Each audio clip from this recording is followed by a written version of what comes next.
Hi everyone. Today we'll be doing one thing and one thing only, which is responding to a recent video by Andrew Lee, How Heavy Metal Upholds White Supremacy. I basically agree with everything that Andrew Lee said, so I thought it might be a little bit more productive for me to look at someone who disagrees with him somewhat and respond to what that person says while they respond to some of the points that Andrew themselves are making. We'll also look briefly at someone who just flat out disagrees with Andrew, but in that instance it's a little easier just to look at that person and be like, okay, this person obviously says, oh, this metal is racist rant is insane. It's a very clickbaity kind of approach to responding to someone in bad faith. Whereas I think this video by Heavy Metal Philosophy responds more in good faith just because the two of them are Asian Americans. There are some differences that we can reflect upon in their response to Andrew Lee. So that is primarily what the video is about. Racism in metal is obviously not a new concept. It is something that dates back for as long as heavy metal has been around, and not just metal in the modern commercialized sense. Heavy metal, as we conceptualize it in the modern sense, has only existed since about the 1960s. Now, that being said, you can certainly find its roots far earlier in time than that. The classical era of music, just the broader umbrella term classical, from Baroque to actual classical music to the Romantic period that was spearheaded by Beethoven, those periods have plenty of metal elements in them. And then there's the Gothic mode as well. So sex, drugs, rock and roll, monsters, comic books, stories about ghosts and vampires and demons. These are all things that obviously modern metal is concerned with. Another thing that they're concerned with, incidentally, is xenophobia. So this is a conversation that, far from being only half a century old, is actually centuries old just within the Western tradition. Racism is baked into capital, and capital is as old as the imperial core. And the imperial core historically has been around at least from Columbus onwards, and it obviously evolved into itself out from older historical periods, from Rome onwards, from ancient Greece into Rome, from city-states to nation-states. That's obviously a little bit more broad than I want to focus on in this video. In this video, we'll be talking just about Andrew Lee through heavy metal philosophy. Even so, Andrew Lee does bring in some history themselves. They talk about history in regards to punching down against Asian people, Asian immigrants going into the United States. But the same kind of xenophobia can apply to, of course, any immigrant. You don't even have to be a person of color. You could be Italian. You could be, in my case, Dutch. It doesn't really matter. There are ethnic stereotypes, regardless of the color of your skin, that can apply to the same basic concepts at work. Xenophobia is a very broad thing, but there are ethnocentric principles that date back to Cartesian thought, the Enlightenment, under what we would conceptualize as capital in the modern sense, with all of its core features intact, out of feudalism, out of mercantile capital, into capital that was industrialized, following the Enlightenment and the Industrial Revolution, and modern nation states, modern war, heavy metal evolving into itself out of the neo-Gothic tradition, the neo-Gothic period, into what it exists as currently. Andrew Lee brings up some valid historical points. That's predominantly the history that we'll be looking at when heavy metal philosophy responds to them. But it bears repeating that racism in metal is not a new thing. There are plenty of videos dating back years on YouTube, which for all intents and purposes make them ancient history as far as this platform is concerned. But for example, racism in metal, Spectre Sound Studios addressed this 9 years ago. Does racism exist in rock? 5 years ago. Loudwire, inside a neo-Nazi music festival 4 years ago with Vice. So this is not a new conversation. This is a conversation that is continuing into the present, and people are responding to the most recent iterations of that. And you have some people, again, who are responding in good faith, and you have some people who, as far as I can tell, are responding in bad faith. First things first, a little bit of information about me. I'm someone who likes heavy metal, obviously. I have enjoyed heavy metal for as long as I can remember. My mom introduced me to bands like Black Sabbath, Deep Purple, Def Leppard, and a million others on vinyl, cassette, and later CD.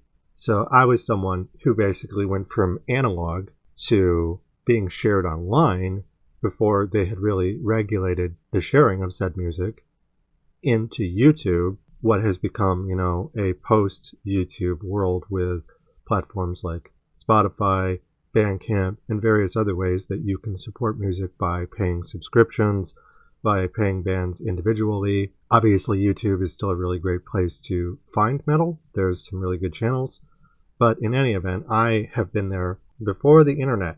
So I basically talk about racism in popular media more broadly. Bodybuilding, comic books, video games, movies, but also heavy metal. If we click here, metal is something that I have combined with various other interests. Persephone's Gothic Insights, the horror blog about metal, video games, and sex. People who are new to my channel might not know this about me, but there was a point in time where I went by a certain moniker on YouTube, 2 Cents Guy, before I came out. When I was known as 2 Cents Guy, basically from 2017 onwards, I was someone who would specifically respond to Andy Carrette and their Metallica remixes. And from 2017 onwards, I really, really enjoyed that. I was someone who grew up with Metallica, but the more I was exposed to Andy's work, the more I realized that, wow, Metallica's original mixes and masters aren't very good, e.g. And Justice for All. And this is coming from someone who grew up listening to And Justice for All on CD when it was new. When I was responding to Andy Carrette, I would weigh in on the music itself. I would listen and respond and basically just talk about the remixing and mastering, just the sound production. It was something that was actually a carryover from the early days of the internet when I would write music reviews. And I would do so on forums. I would do so on VGMix, where people would take video game remixes and write reviews of them that you would read while downloading the songs and sitting there waiting for the songs to download, because bandwidth and download speeds were very low in those days. You still had dial-up in those days. So I'm talking like the early aughts, like the early 2000s, after 9/11, the War on Terror, stuff like that, is when I would write music reviews. So basically I was still in high school, out of high school into the early days of the internet, where if you liked a band, you would have to buy their CD online because music streaming wasn't really a thing yet. So I carried that tradition over of writing metal reviews into the 2010s, specifically the late 2010s, before COVID. And I got involved with Andy Carrette. I interviewed them. And I interviewed various other remixers as well. And here's the entire compendium, but Bryce Barilla, State of Mercury, and Creeblestar. And these were all metalheads. Not all of them were white. Creeblestar, State of Mercury were as white as the day is long. But then Bryce Barilla is not white. And Andy Carrette is, if memory serves, from Egypt.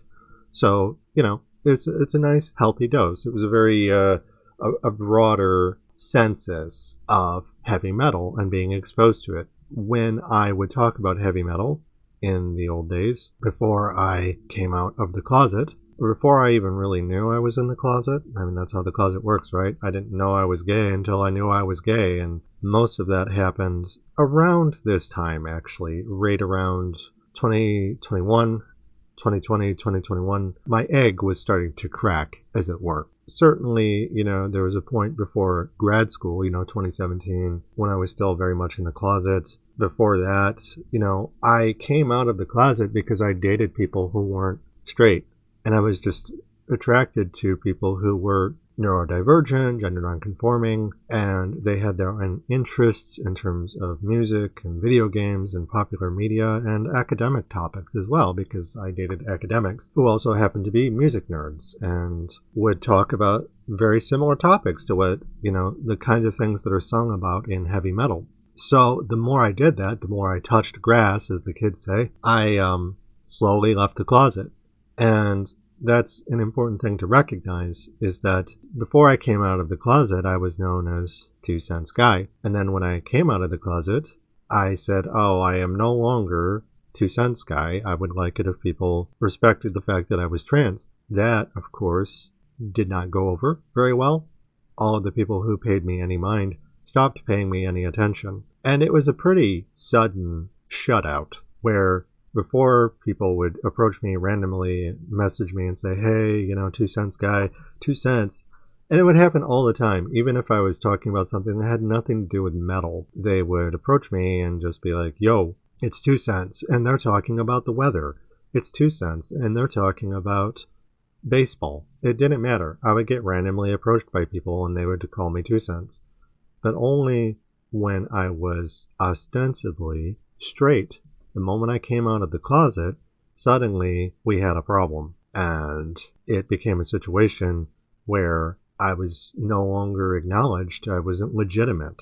I was ostracized for being different than the norm. So, despite being white, I know what it's like to be marginalized by the metal community. And that's just something to keep in mind as we talk about racism in heavy metal. People need to remember that various bigotries go hand in hand. And you're going to have people who are racist who may or may not be bigoted in other ways. They can be racist, they can be queerphobic more broadly, they could be friendly towards homosexual men, but fetishizing of lesbians or punching down against trans people. It really depends. There's a lot of different ways that can shake out. As far as all that goes, it oftentimes, despite being modular, will intersect. So if you have someone who's a white supremacist, chances are they're going to be queerphobic too. If you have someone who's a white supremacist who's queerphobic, chances are they are going to be ableist. They are going to be phobic of a variety of marginalities, because that's how white supremacy works. They can make exceptions, but these are always exceptions that prove the rule. All of that being said, let's get to the video itself. So again, we won't be watching Andrew Lee. We'll just be responding to heavy metal philosophy, who takes a good faith, if somewhat tokenized, stance regarding Andrew Lee's points. And this was released a few days ago on October 21st, 2025. We're just going to be watching the video and responding to it point by point. First, real quick, the premise: a Deep South Asian metalhead responds to Andrew Lee on racism in metal. So this person is someone who, while they're ethnically Asian, they are from the Deep South in America. They don't identify as Asian. They identify as from being the South. They identify as being from the South, which should clue you in onto their thought process. They may as well be, the Asian version of Dimebag Darrell. Do they have a guitar with a Confederate flag on it? Do they believe in Lost Cause myth? It's hard to say, right? Tokenization is a deep and insidious issue, and you don't really know how tokenized someone is until they open their mouth and betray their inner workings. So let's see how this person shakes out as far as that goes. I don't know anything about them any more than I know anything about Andrew Lee, so we'll see how all of that goes. All right, y'all. 2 weeks ago, Andrew Lee from the band Ripped to Shreds posted a video essay titled "How Heavy Metal upholds white supremacy. Real quick, I also want to mention, you have the image of the essayists themselves, but also this cartoon, in regards to Yellow Menace, is from a moral panic that's over 100 years old. So this is obviously an older problem, and if heavy metal is an older medium, or it evolved out of older media forms into itself, then it stands to reason that this older problem of racism in the United States, which, by the way, is a white supremacist country, a settler colonial project that's literally built on genocide. I don't understand how anyone could look at this and be like, oh, actually, I'm going to fight you on this. Because historically, the United States is literally built on genocide, manifest destiny, from the Founding Fathers onwards. And it wasn't just the United States. There were various other nations that were competing over the New World trying to colonize it. But the ones who did, through a settler colonial project, were what today we would refer to as the Americans. They were the British, they were the Puritans, came over on the Mayflower and escaped England to enact their own forms of tyranny on indigenous populations. And this is something that carried over into other cultures that came over after the initial foundation of America in the Revolutionary War. And as you might have guessed, a lot of people had a lot of things to say about that. Most of the responses were either full, unquestioning agreement, me, or they were calling him a woke commie and denying that racism exists in metal. So I'm a woke commie, so I've been on the receiving end of that kind of backlash myself, trying to talk about racism in video games, in bodybuilding, in any form of popular media that's been colonized by white straight people, first and foremost, and tokenized people. That is the kind of response you're going to get. Well, I have a slightly more nuanced opinion than that. I'm an Asian American metalhead who grew up in the Deep South. And on episode 241 of Heavy Metal Philosophy, I'll give my analysis of Andrew Lee's video based on my experience. And right off the bat, this seems to be in very good faith. It's like, look, we are a product of our environments. And this guy is like, hey, look, I am someone who grew up in the Deep South. That is obviously going to shape their experiences. And we can learn from people who come from different backgrounds than us. Just as we would listen to someone who comes from another country, another culture, you have to realize that America is a very big place, 50 states, and divided over a very large landmass, and you have hundreds of millions of people, and every portion of the United States has its own culture. That's the West Coast, the East Coast, the Midwest, the Deep South. And you can have people within those territories who come from different ethnic backgrounds, such as the maker of this video. So John here is someone who has a unique viewpoint. And the whole point of solidarity and tactical unity as communists, socialists, in my case an anarcho-communist, is we have to be able to listen to other people's viewpoints in good faith, provided they're being good faith. And I think that John is. Welcome, metalheads. I'm the host of Heavy Metal Philosophy and writer for Metal Digest, John Barbas. Make sure you stick around to the end of the episode for this week's riff of the week. All right, let's start Andrew's video. I want to address my fellow Asian Americans and people of color. You mean me? We often see bullshit, like separate the art from the artist, repeated, an excuse that'll take too much time to fully unpack in this video. It won't take me hardly any time at all to unpack that saying. I've got a few disagreements with Andrew that I'm about to get to later in the episode, but this isn't one of them. I fully agree with him here. Because separating the art from the artist only works one way. A lot of y'all can separate the art from the artist, but as a minority, I can't go to a Graveland or an Argos Lent headlining show. As soon as I walked into the building, you would hear that movie record scratch and everybody would turn around and look at me. I wouldn't be able to say to them, hey y'all, it's cool. I'm just here for the riffs, bro. At the bare minimum, I would be made to feel uncomfortable there. Yeah, it's very similar to, if any of you have seen Animal House, when the Delta boys walk into a place where Otis Day and the Knights are playing, and they're like, oh, hey, it's Otis, he loves us.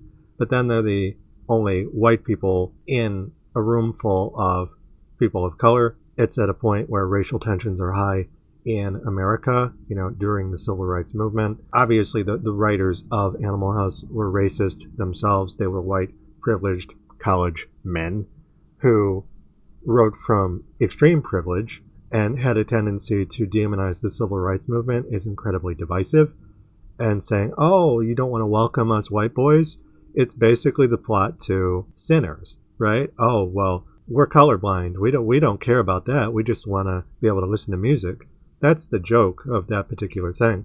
But take the same thing, because racism is anisotropic, right? It's a white systemic issue. It's a part of white supremacy. Take that idea and apply it to any minority that you care to mention. Take a white supremacist venue or a racist venue and then have a person of color go there, have an Asian person go there, have a Pacific Islander go there, have a Mali person go there, have a queer person go there, and you can mix and match even.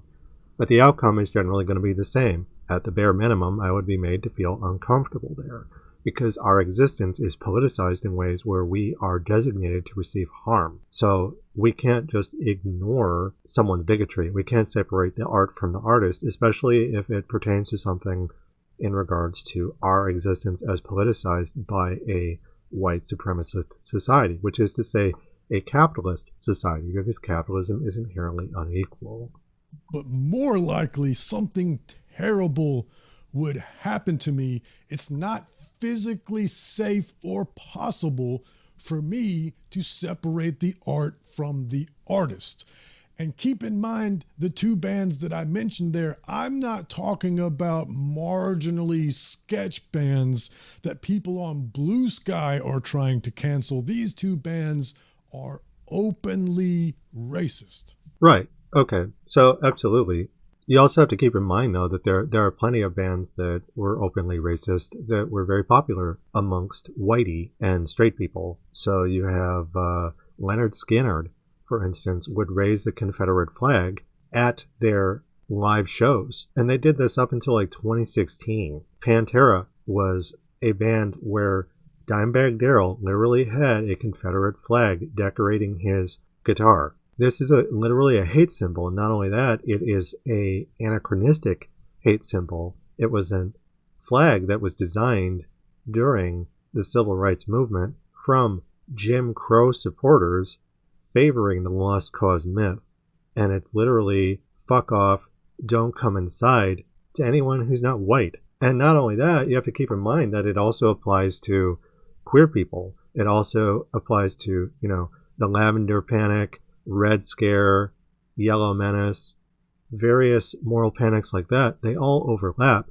And just because a flag was created historically for a specific group, if I saw someone who was in favor of waving the Confederate flag, that would bother me greatly. I wouldn't want to be around them, because chances are they're going to be xenophobic towards a large variety of people. I would feel unsafe. But that type of mentality, oh, it's totally okay to wave the Confederate flag, isn't just something that's done by openly racist bands, but by bands that are seen as like too big to be racist. Again, Leonard Skinner, but also Metallica doing the Nazi salute, the Roman salute. This kind of thing is deeply ingrained in metal culture.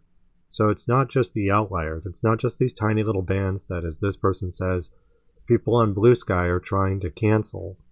As if that is somehow a problem, as if we shouldn't be doing that. It also applies to bands that are openly racist and proud about it, but also bands that, are basically the white moderates of a larger sphere of metal consumption, like Metallica, for instance. They have a racist past. If you do the Nazi salute on stage or behind stage or wherever, congratulations, you're racist.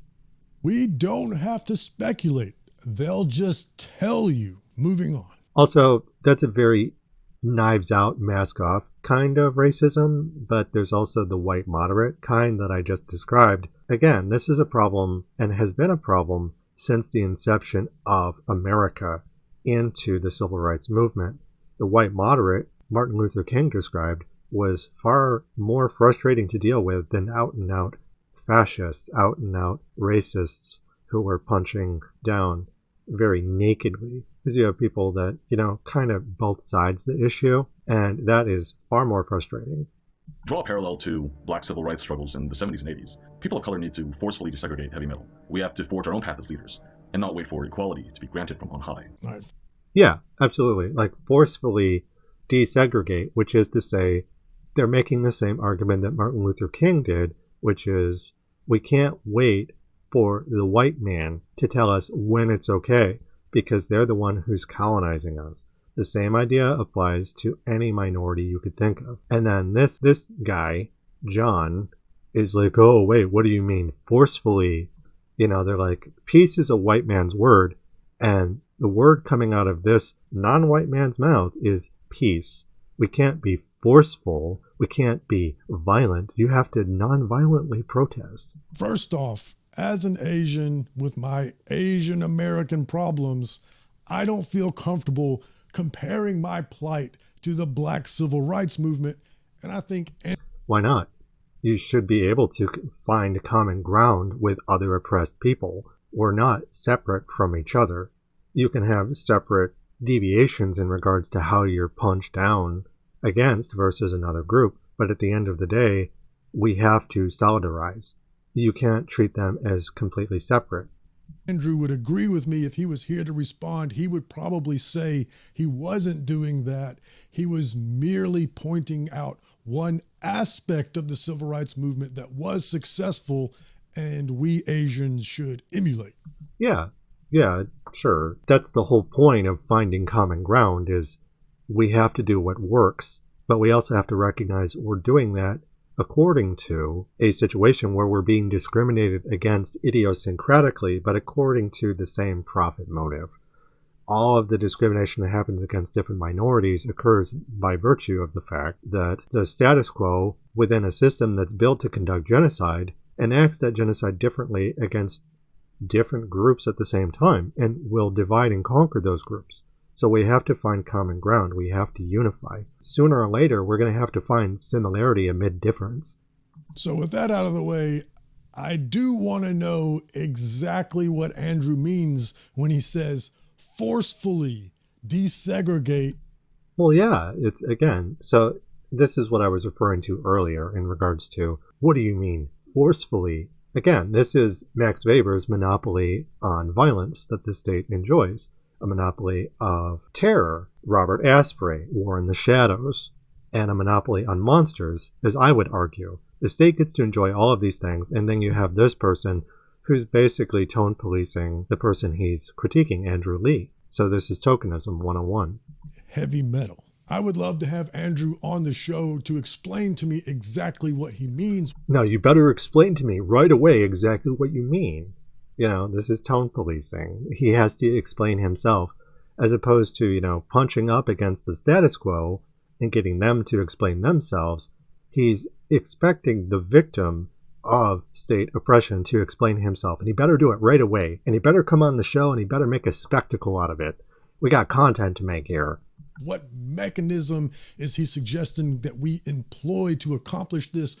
What lever of force is he wanting us to pull and who against? The bourgeoisie. In all seriousness, and I am being serious when I say the bourgeoisie, force, violence goes hand in hand with poetics, right? That's the whole point of heavy metal is that it's a poetic form of violence. Heavy metal, thrash in particular, is very violent. It sings about war. It sings about death and exploitation. Ride the Lightning with Metallica. Who made you, God, to say, I'll take your life from you? Songs throughout the entire heavy metal period, basically from the civil rights movement into Vietnam and beyond. And then it was commodified and basically rendered toothless or colonized by white middle-class people and tokenized people who are emulating them, regardless of what your ethnicity is. I would agree that it's important to be very clear about who you're critiquing, but here the expectation of someone having like a very particular thesis argument is being made in kind of a tokenized way by John, just my opinion. These are the questions that I have, and I don't think a statement like that should be left vague. No, I think in terms of good praxis, I would agree 100%. So this is me being charitable in good faith. Yes, you should have a clear, concise statement. All right, well, if we are going to be forceful in regards to desegregation, challenging, the remnants of Jim Crow after the Civil Rights Movement, for instance, and doing that in heavy metal, it does help to have a solid game plan. Moving on. Music is inherently political. Music is an inherently political statement. My existence in the United States of America is a political statement. Unfortunately, yes, my existence is also political. So is mine. And politicality is something that through the status quo enforcing the profit motive vis-a-vis Cartesian thought, heteronormativity, and settler colonialism under the United States, per the imperial boomerang, is political by virtue of profit doing what profit does. And people on the receiving end of political violence through capital operating as capital does, foreignly or domestically, is something that we as minorities have to face. You can be a minority ethnically speaking, or you can be a minority in terms of your culture, such as being queer or the religion that you practice. And obviously those modules can intersect. Used to not think so. 10 years ago, I would have vehemently disagreed, but now I do agree. In a way, token people, you can be in the closet not just by virtue of if you're gay or not, but also by virtue of whether or not you think that you're white. Frantz Fanon's black skin, white masks. The same idea applies to indigenous cultures, red skin, white masks, or yellow skin, white masks. Pardon the expression, but I've heard a phrase often uttered before, bananas, where someone can appear Asian on the outside, but then they feel white on the inside. So what John is describing here is essentially banana syndrome. They used to feel more like they belonged, but now they realize that their existence is made political by virtue of Donald Trump being elected president, let's say, and then people being more masked off in ways where suddenly he doesn't feel welcome, I would imagine, not just at metal venues, but regardless of where he goes. But that's going to follow him into those venues. And he's going to listen to music that perhaps he didn't think about before in a way that was apolitical after Gamergate, after Trump, after the rise of fascism taking root in America presently. It's going to change how you think about things, and you're going to become more political. You're going to radicalize, not because you want to, but because you have to preserve some aspect of yourself, to just self-preserve, period. And I hate it. I wish my existence wasn't political. Same, absolutely. I wish I could just be gay and not have to worry about it. But I do. And not only do I have to worry about it from straight people, but also token people too. I really appreciate John's transparency here. I think that this is entirely valid of them to say, yeah, it sucks. It sucks being marginalized. It sucks being marginalized in a way where you don't want to betray that side of yourself to try and fit in.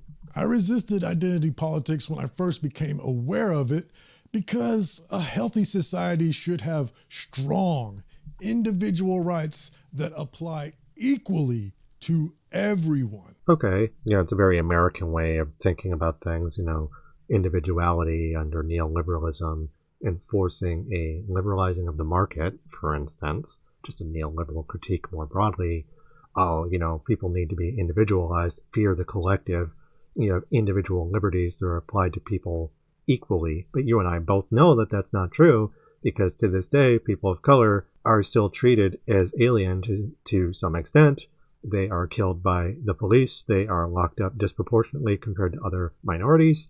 But other minorities are themselves marginalized and treated differently. Asian Americans, indigenous people, people who come from different immigrant cultures that have begun to assimilate but are still expected to prove their loyalty by punching down. Queer people, there's so many different ways that can shake out. But the equal application of these various rights that are historically afforded to the middle class, Howard Zinn, of People's History of the United States, has never been equal. It's unequal by design. Of course, that hasn't always... Also, Michael Parenti describing how these rights that were given to middle class citizens was a concession alongside Howard Zinn.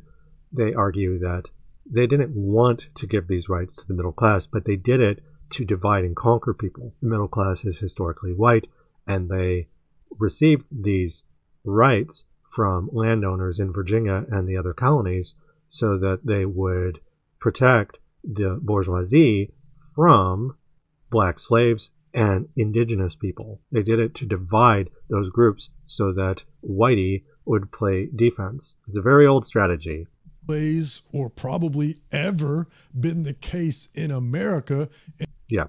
And so identity politics resonated with a lot of people. Yeah, historically, slave revolts, the indigenous populations that were being genocided by the Americans, the settler colonists, back then and now, because the reservations still exist, and the genocide is still ongoing regarding those groups, but also people of color, the prison industrial complex, tokenized police agents, black skin, white masks, and then various other forms of tokenism as well, that are only going to increase in intensity as fascism continues to not only take root, but thrive. Fascism is already here. But what they didn't expect is that it would also resonate with white people and they would start identitarian movements of their own. Yeah, absolutely. And it bears repeating that you have white people that actually had a conscience. So John Brown was someone who identified with the plight of the slaves, and he killed white people to do it. And he wasn't ultimately successful, and he was ultimately critiqued by non-white people. Frederick Douglass, a well-known person of color abolitionist who was very outspoken about slavery, thought that John Brown walked into a steel trap, in his words. But at the same time, Frederick Douglass would argue that there must be struggle and that we have to recognize these things and struggle anyways. So even though he critiqued John Brown, he ultimately didn't disagree with the idea behind his struggle as a white person punching up. White people can punch up and do so by virtue of those that they know and care about. That's the whole point of punching up, is you do it to protect others. It's called being an ally. And that leads me to now. I've had my fellow Southerners tell me, oh, John, you've got nothing to worry about. You're an American. You're a citizen. Bullshit. They're only gonna get Mexicans. Well, that turned out to not be true because just last month, the government deported hundreds of Koreans. Yeah, factory workers from Korea, where they were paid to come over to America and build this factory, and then they were deported, So, yeah, absolutely. That's just fascism. That's just isolationism. It is a white supremacist state in crisis that is pushing out what it calls degenerate forces, and that includes cultural but also ethnic groups from various other places. It is defending one's borders from the barbarians at the gate. I'm half Korean, by the way, who were here setting up a factory that would employ my fellow Americans. So yeah, it ain't just the Mexicans. It ain't just the criminals. And if you Google all the American citizens that have been caught up in this, you'll see what they would call illegal aliens, right? And the dialectic of the alien, as I postulate it, is that there is always some alien group that must be antagonized within a state of crisis, a state of exception. In a rising state of crisis, the state of exception allows for further violence to be enacted against these groups. This is something that goes on all the time, but during fascism, it accelerates. It becomes radioactive. See that it ain't just the illegals either. So back in college... Yes, that's the imperial boomerang in effect. The colonial systems of oppression overseas come home to roost, what Malcolm X calls the chickens coming home to roost. And this isn't just going to affect people of color. It's not even going to affect minorities exclusively. It's also going to affect white people, or people who act white, by virtue of them being expected to punch down or betray their own struggles, their own class, their own race, their own culture. Because at the end of the day, we're all workers and we have more in common with each other than we do the ruling class. But white people will be expected to swear an oath of loyalty to say, Hail Caesar. When identity politics hit social media and thus the national consciousness, I hated it.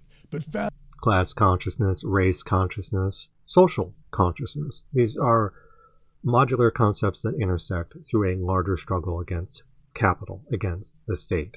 Fast forward to today, and you take somebody like me who was born here, an American citizen who can trace back his ancestry multiple generations in America, whose father, both grandfathers, both great-grandfathers served in the American military. I think it's also worth noting you say that you're Korean, which means that you must have ancestors that were involved in the Korean War. And if you had your father, your grandfather, your great-grandfather, so on and so forth, served in the American military, then someone must have been involved in that.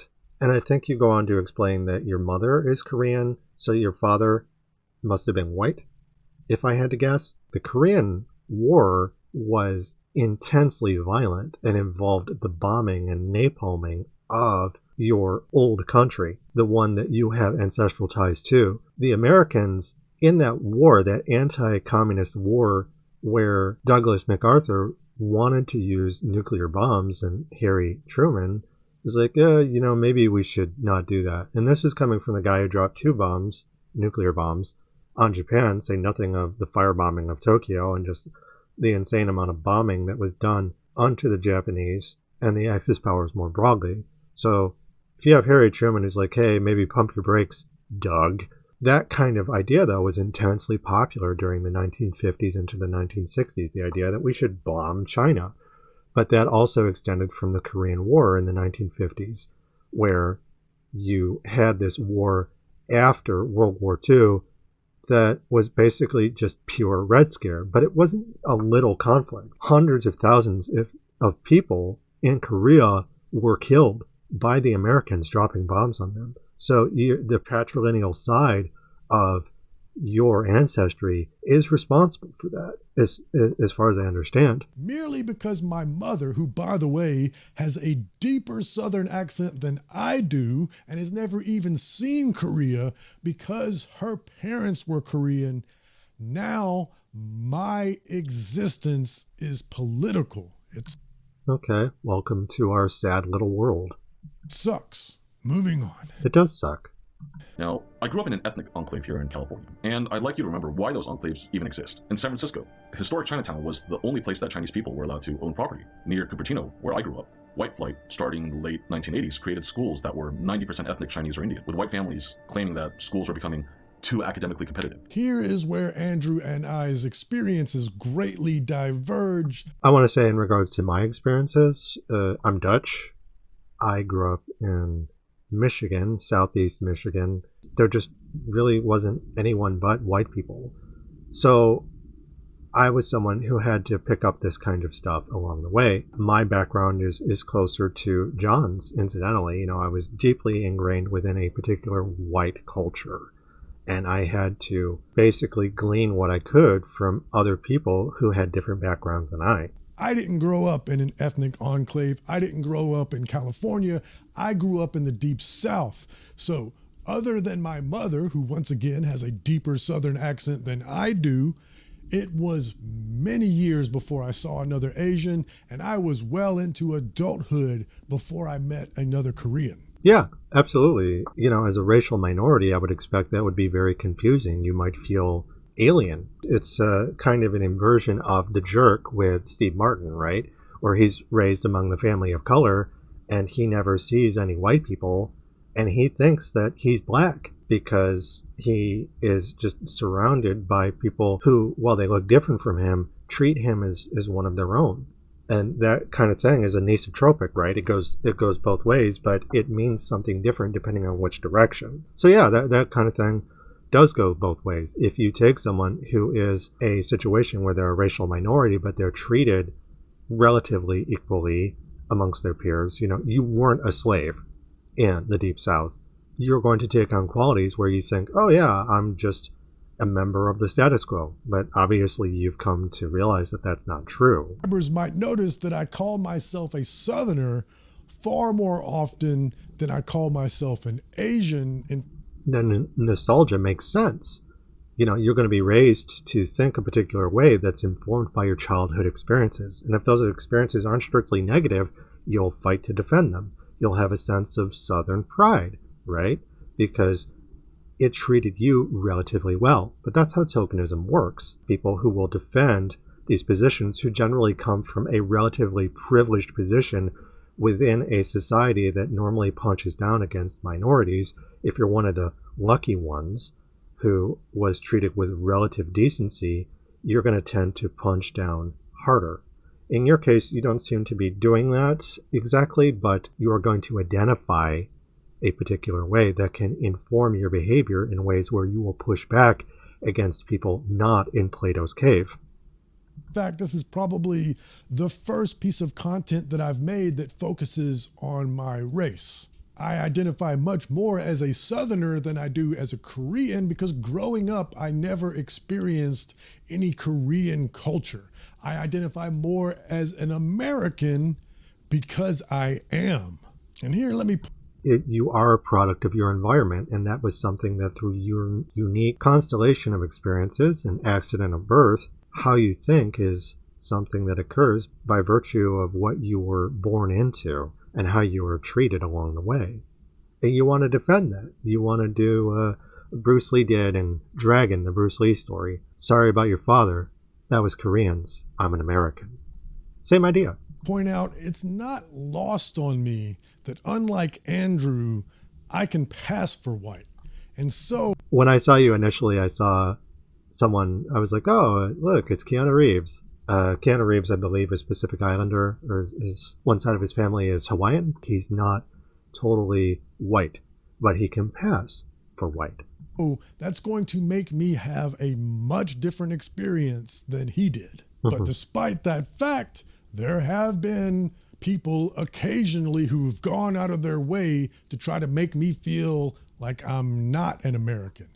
And I've also had people that didn't realize that I'm Asian and thought that I was one of them and came up to me and said some pretty vile things. Now, at this point of the episode and me following along Andrew's video, you might have noticed that we haven't even begun to talk about metal yet. Does that frustrate you?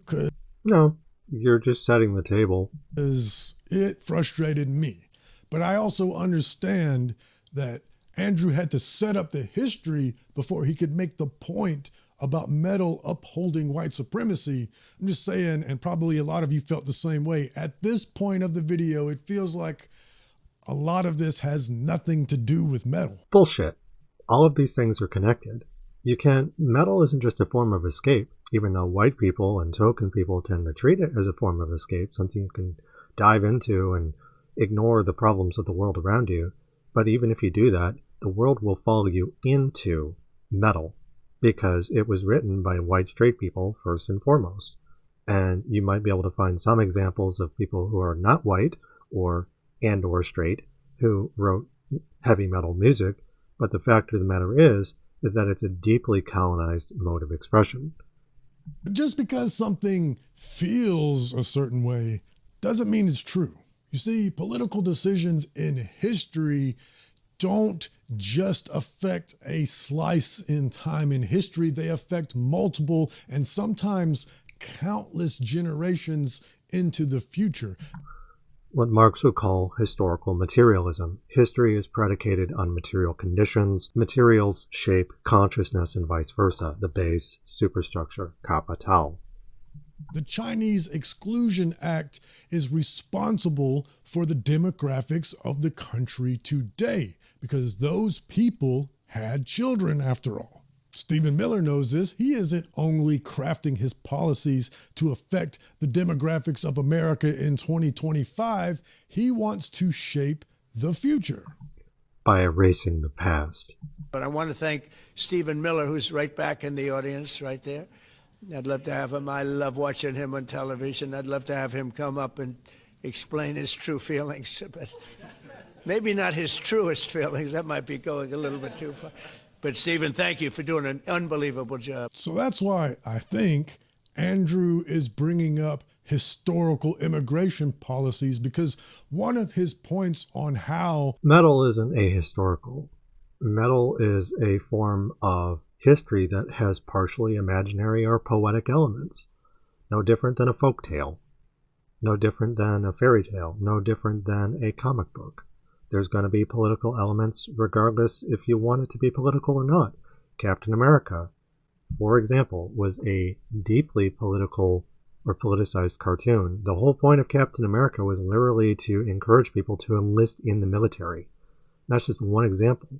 War Pigs by Black Sabbath was literally a protest of the Vietnam War. It's not just something to escape into. It's not something that's apolitical at all. Nothing is apolitical.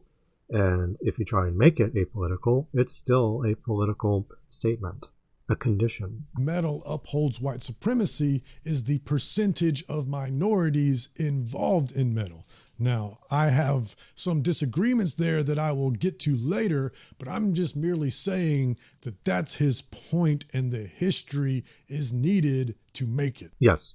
Yeah, absolutely. See, this is what I mean about John being good faith. Acknowledging what Andrew is saying and being like, look, this is just the evidence to his argument. A lot of people, if they're being bad faith, will dismiss all of that. They won't even acknowledge it, or they'll just say it's stupid. Moving on. So at my high school, we had less than 10 white kids total. And when I started getting into metal music in my teens, the most common question my friends would ask me was, why are you listening to that angry white people music? And it truly is. Heavy metal has a self-serving narrative of global brotherhood, of uniting the world in tape trading and DIY touring and sick riffs. Bro. Yeah. I mean, again, when I hear this as a white person, I'm like, yeah, it is angry white people music. Historically, it serves white supremacy. And if you're going to try and make some kind of argument to the contrary, it makes me question why. But let's see what you say. That's a racist thing that your friend said to you. That's no different. No. Saying that something is white supremacist or saying that something is white people music, you are commenting on the historical reality that the medium itself is colonized. That's not racist. It's not racist to point out that America is a settler colonial project, so it's no less racist, in my opinion, and the history and praxis that I supply back me up, that metal is equally colonized. You can have people that try and decolonize it, but they're decolonizing it according to the fact that it is white supremacist. And you saying that it's racist to just point out racism is, unto itself, a white supremacist argument, which makes you token.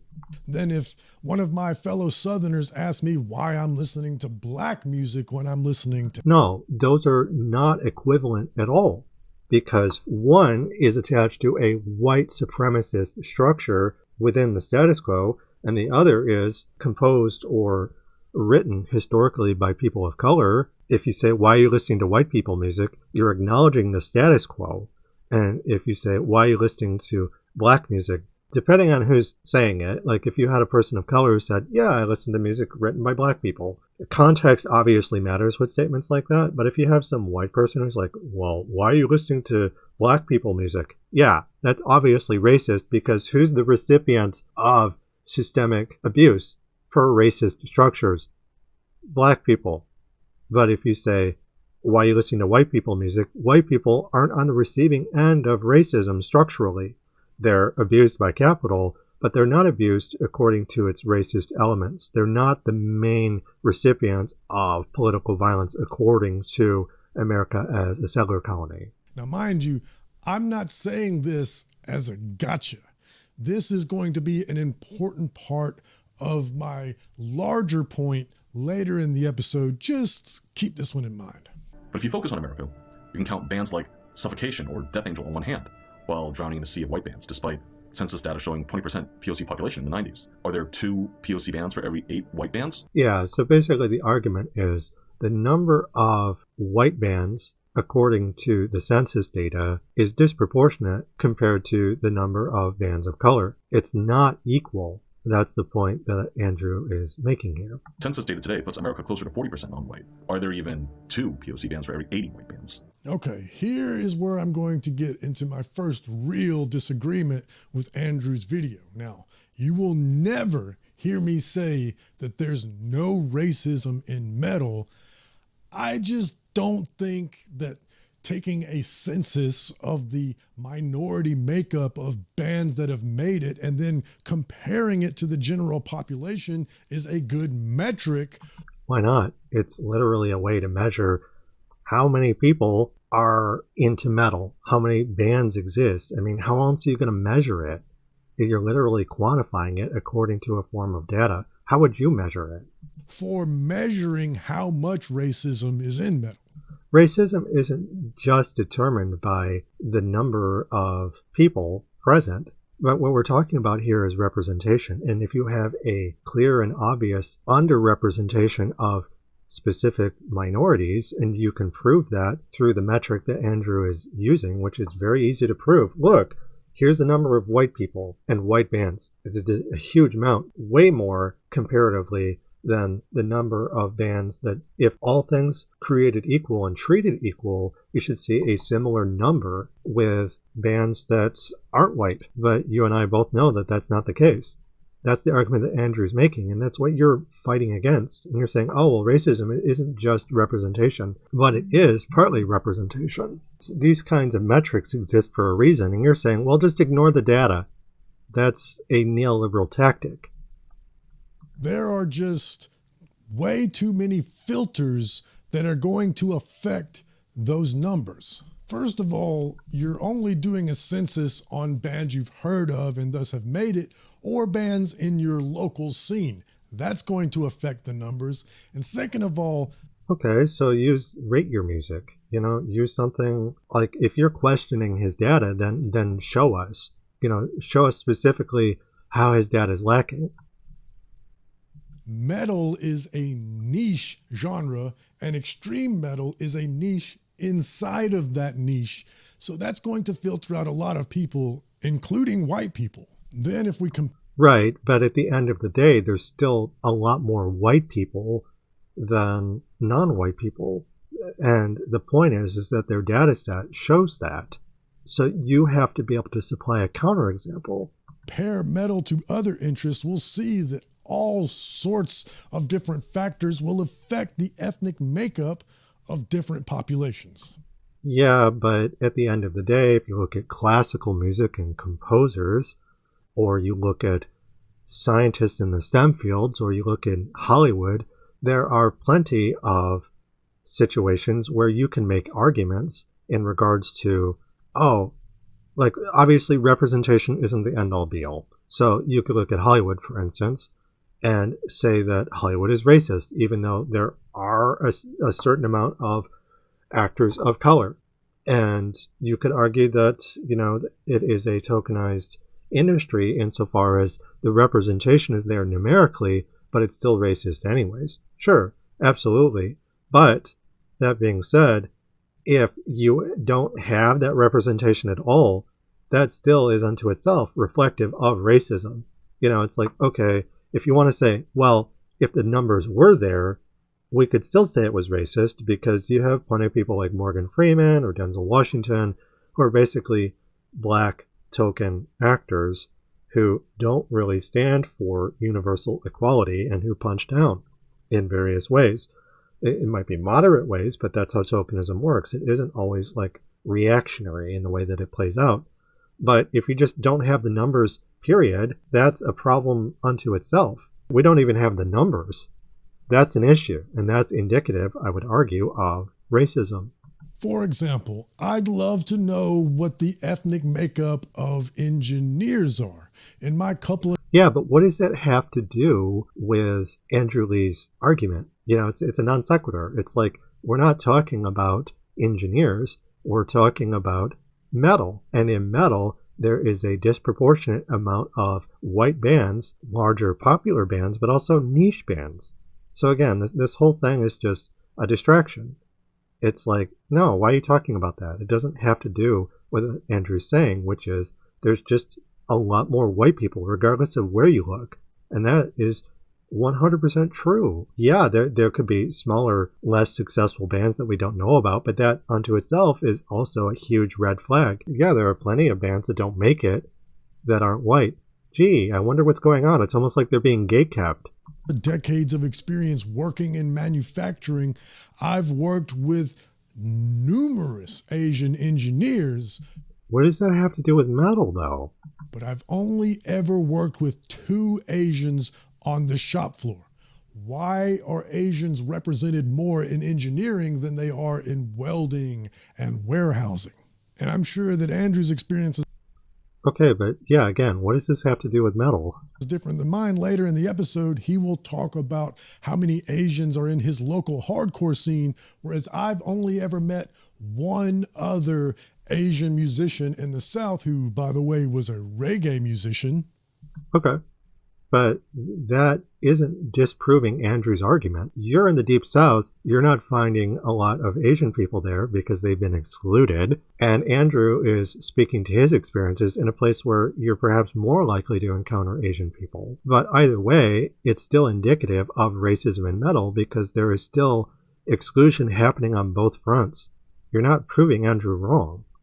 So all I'm saying is multitudes of factors will go into the ethnic makeup of various interests and industries.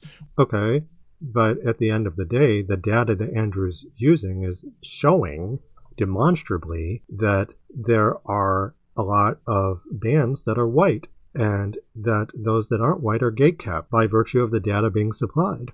Whether it's metal or software coding or professional baseball, racism affects all of those. Or chess clubs.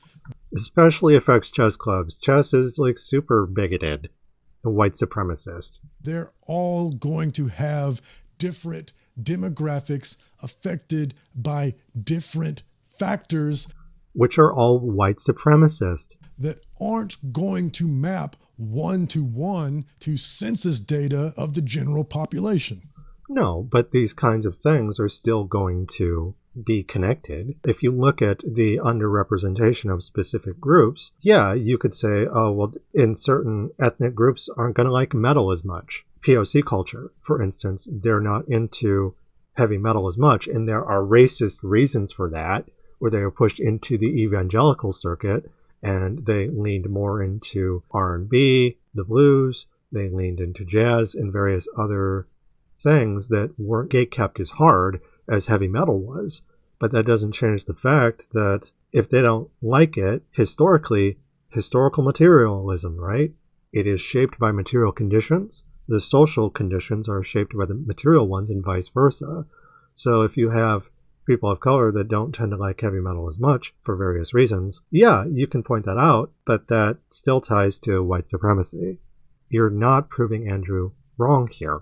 Look at your nearest fantasy romance book club. Will the percentage It's mostly going to be white women of males in that club come anywhere close to the general population?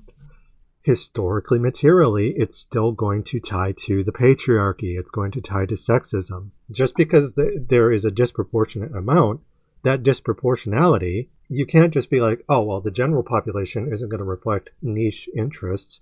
But even within the niche interests, it's still disproportionate amongst itself. And I think it's important to recognize that, like, I get what you're saying. I get what you're saying insofar as, yeah, it's general population numbers aren't going to necessarily be the same as niche interests and what people's niche tastes are.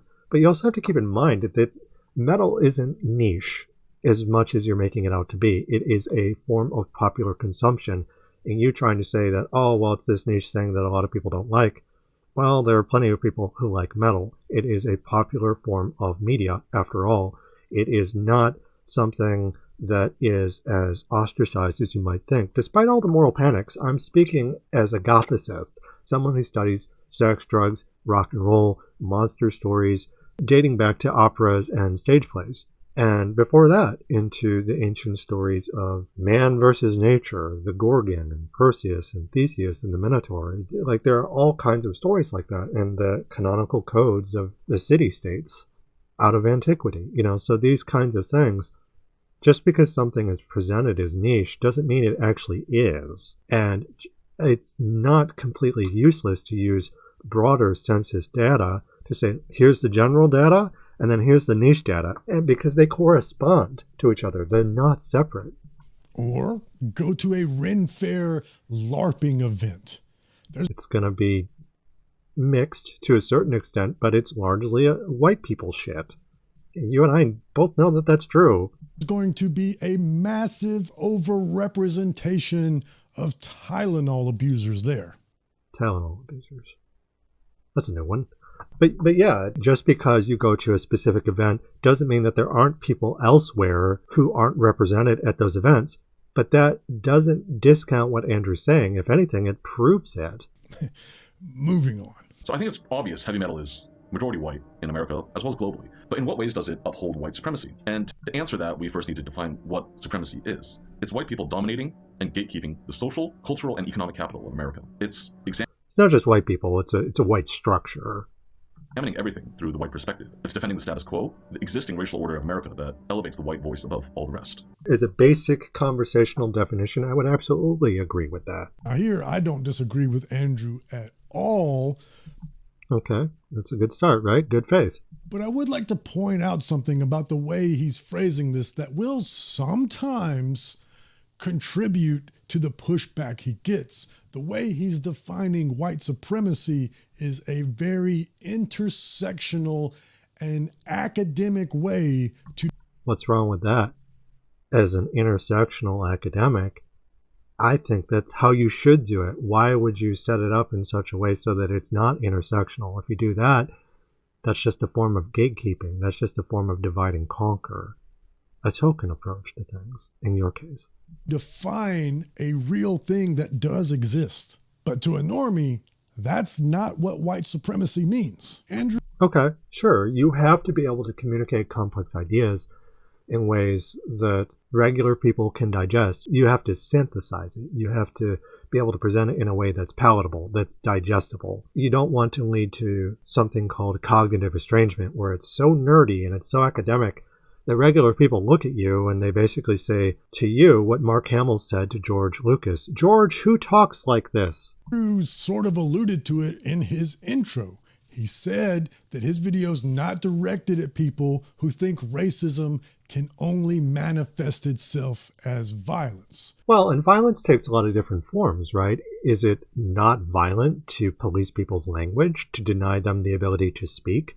As a queer person, silence is death. Right, out of the 1980s and 90s and the AIDS epidemic and the AIDS pandemic, the violence that was committed against people was a policing of their speech.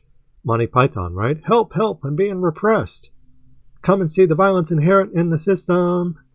So violence and the monopoly that the state holds on it applies to language as violent, as terrifying, as monstrous in ways that aren't just police brutality enacting physical violence, but, for instance, domestic violence is oftentimes battering someone to the point that you don't have to lift a finger against them. You can just look at them and let them know that they fucked up, and once they've been conditioned, you don't have to enact physical violence against them. But violence, physical violence, and non-physical violence go hand in hand. Here in the South, I have met very, very few people who will admit that they're racist. Of course, because they're racist. They don't want to admit that they're racist. But that is exactly what racist people do. And there are openly racist people, but there are also white moderates who are like, no, there's no way I could be racist. I think racism is wrong.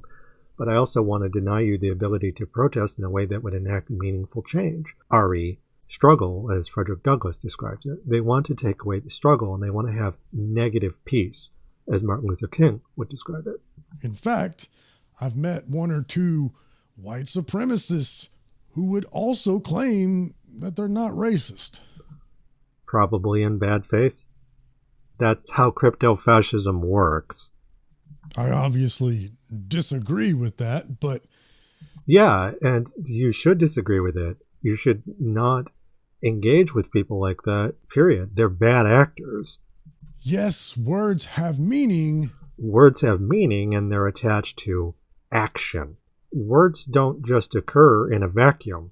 Charlie Kirk, being a recent example of that, said plenty of things that were tied to policy changes that were designed to make the lives of minorities worse. Not just racial minorities, but the rights of women, the rights of queer people, and the rights of anyone trying to make their lives better through political action. Political action is tied to political speech, which is policed by the state in ways that are official or unofficial. But sometimes words have two meanings.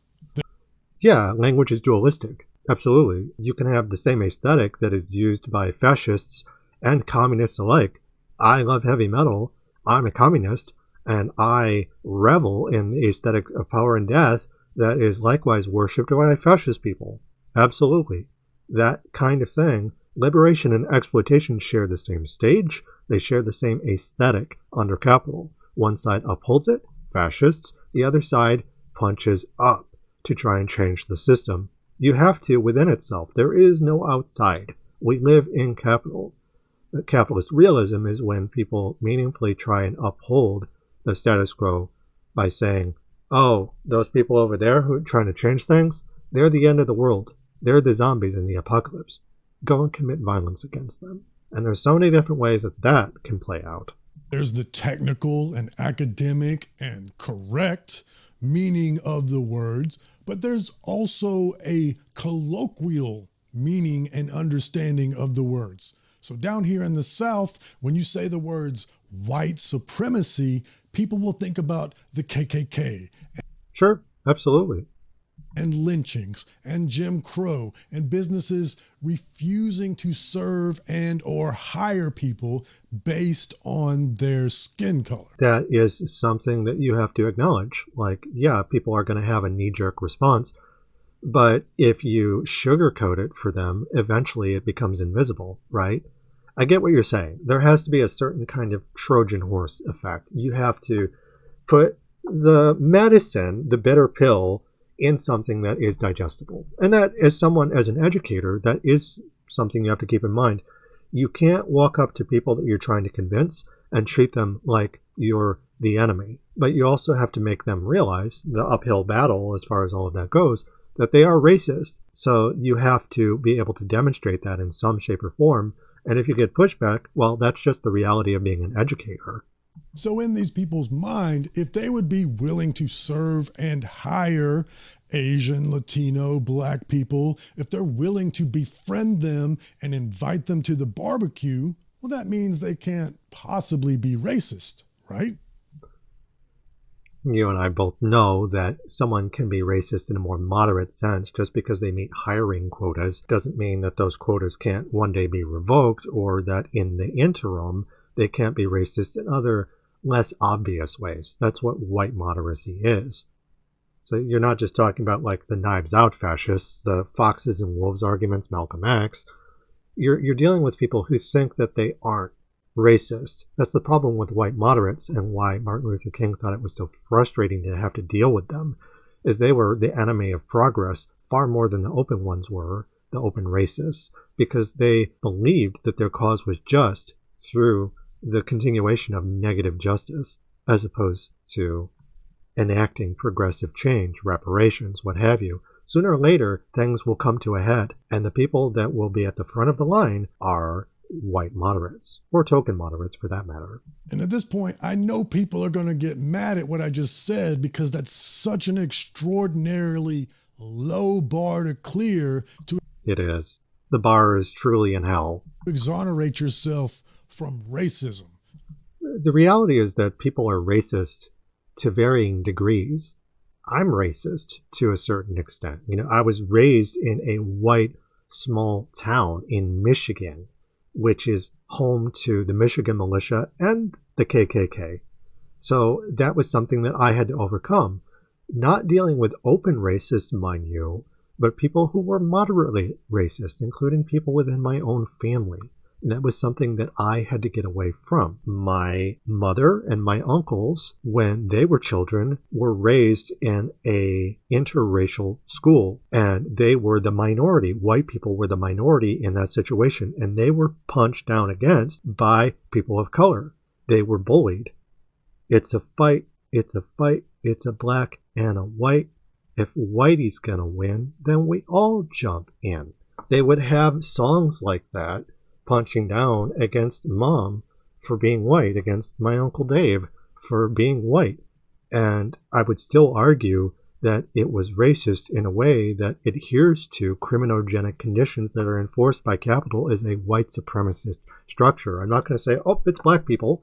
I'm going to say no, it's the people that caused those conditions to go into effect. It's the fault of redlining and the historic denying of bank loans by white bankers to families of color, pushing them off into ghettos and then denying them welfare and taking away funding and job opportunities and forcing them to turn to crime to be able to survive because that's the only thing that they have. I'm going to blame the conditions that lead to the crime taking place, including the definition of something as criminal at all. You induce conditions that lead to drug use, for instance, and then you call it a war on drugs as a lever that conservatives and fascists more broadly can use to continue the same old systems of oppression. I'm not saying that's right. I'm saying that's what people think. I'm not kidding you when I say that I've met people who use the N-word who will also claim that they're not racist. Okay, they're wrong. The point isn't about their correctness. The point is for your messaging, the words you're... You do have to be able to understand that if you're communicating to a racist person, you have to get past their racism. I would agree. They're going to have shields, and they're going to treat you as a threat, and that's them being racist, even if they don't realize it. So yeah, I don't disagree with that at all. As an educator, you have to be able to educate uneducated people, or people who have been educated badly. You have to re-educate them. Plato's cave, right? People coming from outside Plato's cave are going to be treated as outsiders and attacked by people inside the cave. The Matrix. Some people are so hopelessly dependent on the system that they will fight to defend it. Oftentimes, the greatest enemies that we face are other workers. Saying don't match the definitions in their head. And... yeah, absolutely. 100%. By the definition that Andrew gave, some people could interpret that and accuse me guilty of upholding white supremacy merely by disagreeing and making this podcast because they could say that I'm defending the status quo. Yeah, I do think to a certain extent you are tokenized. Never mind that just a few minutes ago, I clearly said you will never hear me say there's no racism in metal. Sure, you can say that and still be racist. You're racist, just not as racist as some people are. There are open racists, there are moderate racists, and there are token racists. And the token racists can fall on a spectrum. It's not just a binary. It's not just black and white in the sense that, okay, you are or you aren't racist. You can make statements that are against racism and still shoot yourself in the foot. Muhammad Ali, for instance, who protested against the Vietnam War, but also believed that white women and black men shouldn't sleep together. He was a domestic abuser. It's possible for two things to be true at the same time. I agree with Andrew a lot. This is just a linguistic and cultural point that I wanted to bring up. Yeah, you're saying, when in Rome, do as the Romans do, so you can burn Rome to the ground. Absolutely. Moving on. And Asians do not feel welcome in heavy metal. You can feel it as soon as you step into any show. I've never had this experience. You just described earlier in the video, if you went to specific shows, you would be made to feel unsafe. So even if you've never been made to feel unwelcome at shows where you pick and choose where you can go, what happens when America becomes more and more openly fascist, when the ability for you to pick and choose shows where you feel safe at starts to shrink? And you say that you've never felt unwelcome before. Well, okay, sure. Maybe you've never had a situation where you've never been made to feel unwelcome. At metal shows, I will say that, having been to them myself, they are going to want you to come and spend money. So in a famous case where Judas Priest was accused of having subliminal messaging on their stained glass record, their Spooky Tooth cover, Better by You, Better Than Me, where they were accused of convincing this particular American child and their friend to enter a suicide pact. They shot themselves. Judas Priest had to go to court over it in the late 80s, early 90s, I believe. What ended up happening is they basically made the argument like, look, why would we want to convince fans who spend money to shoot themselves. Doesn't make any sense. And furthermore, if you have a larger commercialized heavy metal venue, they don't tend to like open racism because it's bad for business. They're not just going to be like, yep, kill all fags, or, black people aren't human, or something along those lines. Is certainly a situation that isn't going to happen at a mainstream event, and maybe even at niche ones as well. If you pick and choose the venues, sure. And you strike me as an educated consumer of metal, so the odds of you encountering a show like that aren't going to be as high. And I would agree that, okay, Andrew is making an argument where like Asians don't feel welcome at metal. That is a broad blanket statement that I don't think accurately reflects the existence of everyone. He's talking about himself first and foremost and his experiences. They don't actually reflect your experiences and what you've been through. And that's an entirely valid thing to say. It's like, yeah, it's the problem with combating racism is not everyone is going to be treated the same way. There are going to be instances where, you go your entire life without having experienced systemic racism directly in a way that feels obvious, that applies to these kinds of blanket statements, like the one that Andrew is making. Yeah, that's entirely valid. Now, I'm not saying that Andrew and his peers are lying. I could well imagine that they have had this experience.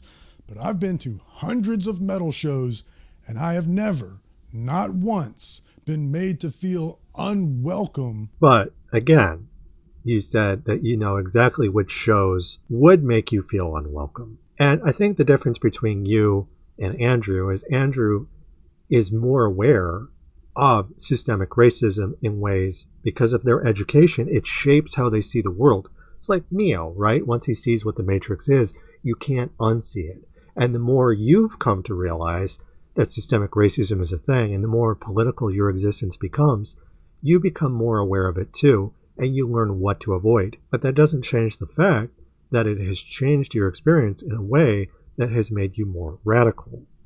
And in Andrew's case, they're more radical than you are, I would argue.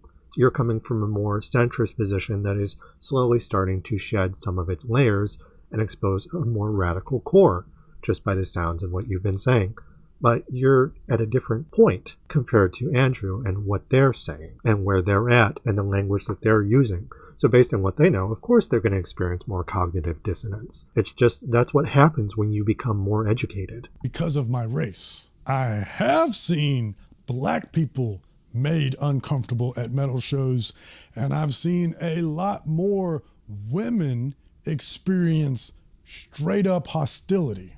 Yeah, absolutely. So you're saying that as an Asian person, even though you don't identify as an Asian person, you say you tend to label yourself as a Southerner. You take pride in that. I would argue that you probably have the blinders on to a certain extent. Just because Andrew, another Asian American, is someone who's saying he's speaking to a broader experience, and you're like, actually, I don't experience that. That sounds kind of like a you problem. Now, like I said, I've never been to a Graveland show. I could well imagine what my experience would be like there. Yes. So you know that it's there, and just because you haven't experienced it personally just speaks to the kind of company you keep. But you, as a middle-class Asian person, have relative class privilege. So your class privilege, you are not homeless. You are not in a situation where you are housing challenged, food challenged, what have you. So you can pick and choose, but that's just your class privilege talking.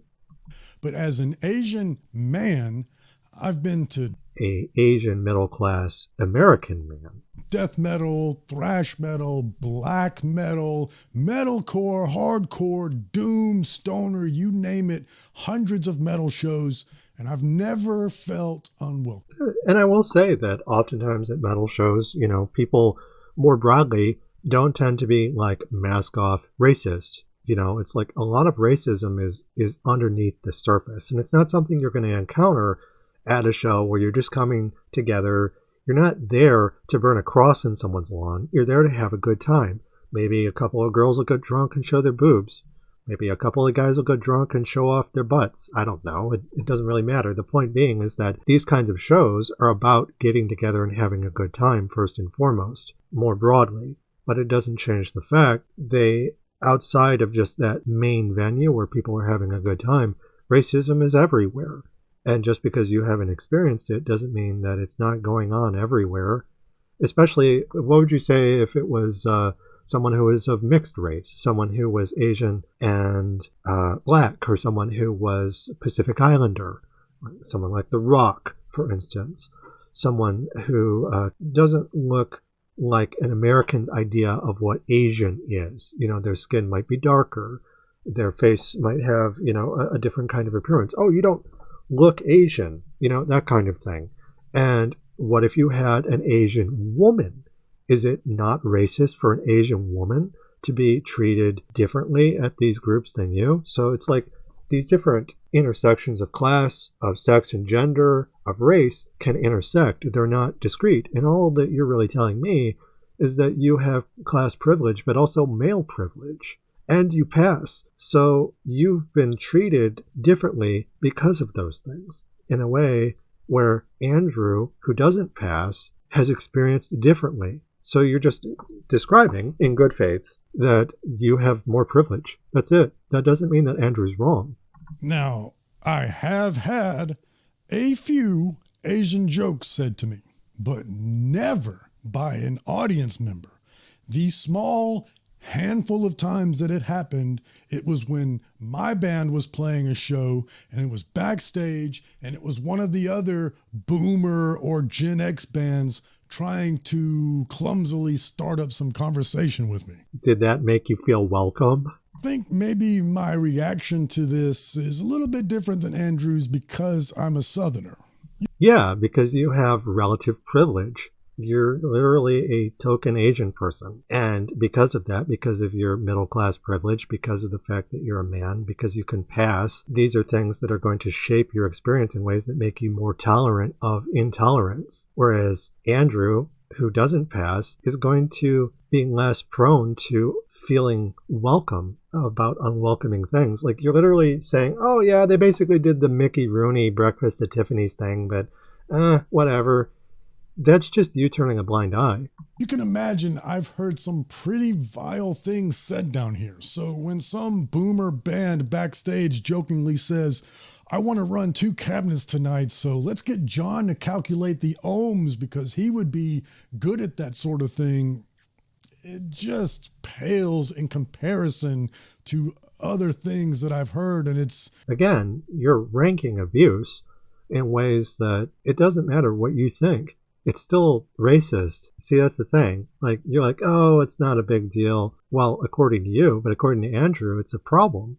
So this is just your tokenism showing through. Pretty low on the list of things that I have to worry about. Now, that's not to say that it wasn't offensive. Oh, it really offended me. Okay.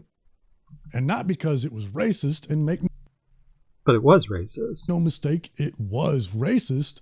It offended me because it was lame and cringe. Okay. Did you know that most racist people are lame and cringe? Look at the Nazis. They're a bunch of sexless weirdos, and the only way they can get laid is by hijacking the mechanisms of the state. Mars needs cheerleaders. It's the Nazis doing that kind of shit. Well, the state more broadly, but the controlling of sex through force in bad faith maneuvers that literally have to reshape history in ways that punch down holistically is the result of not just the Nazis, but also the KKK, which is the American version of fascism, right?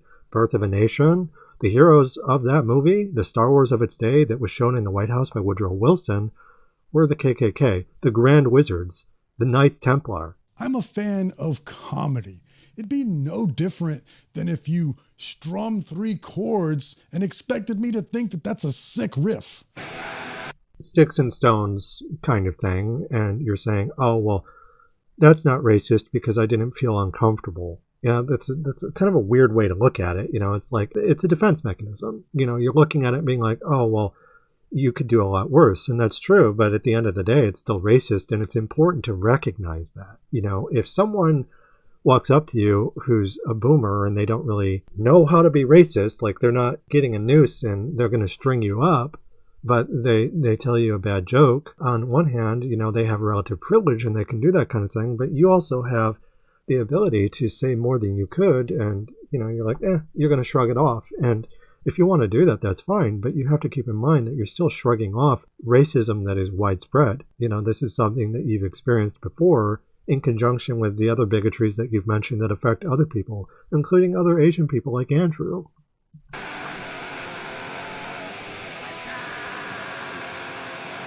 Gonna have to do better than that. Now, that same band that made that lame joke to me, when it was my band's turn to go up, they told me to break a leg, have a good set, and after our set was over, they were complimentary, asking me about certain choices that I made, invited me to the after party. How nice of them to let you in the white man's house. Wow.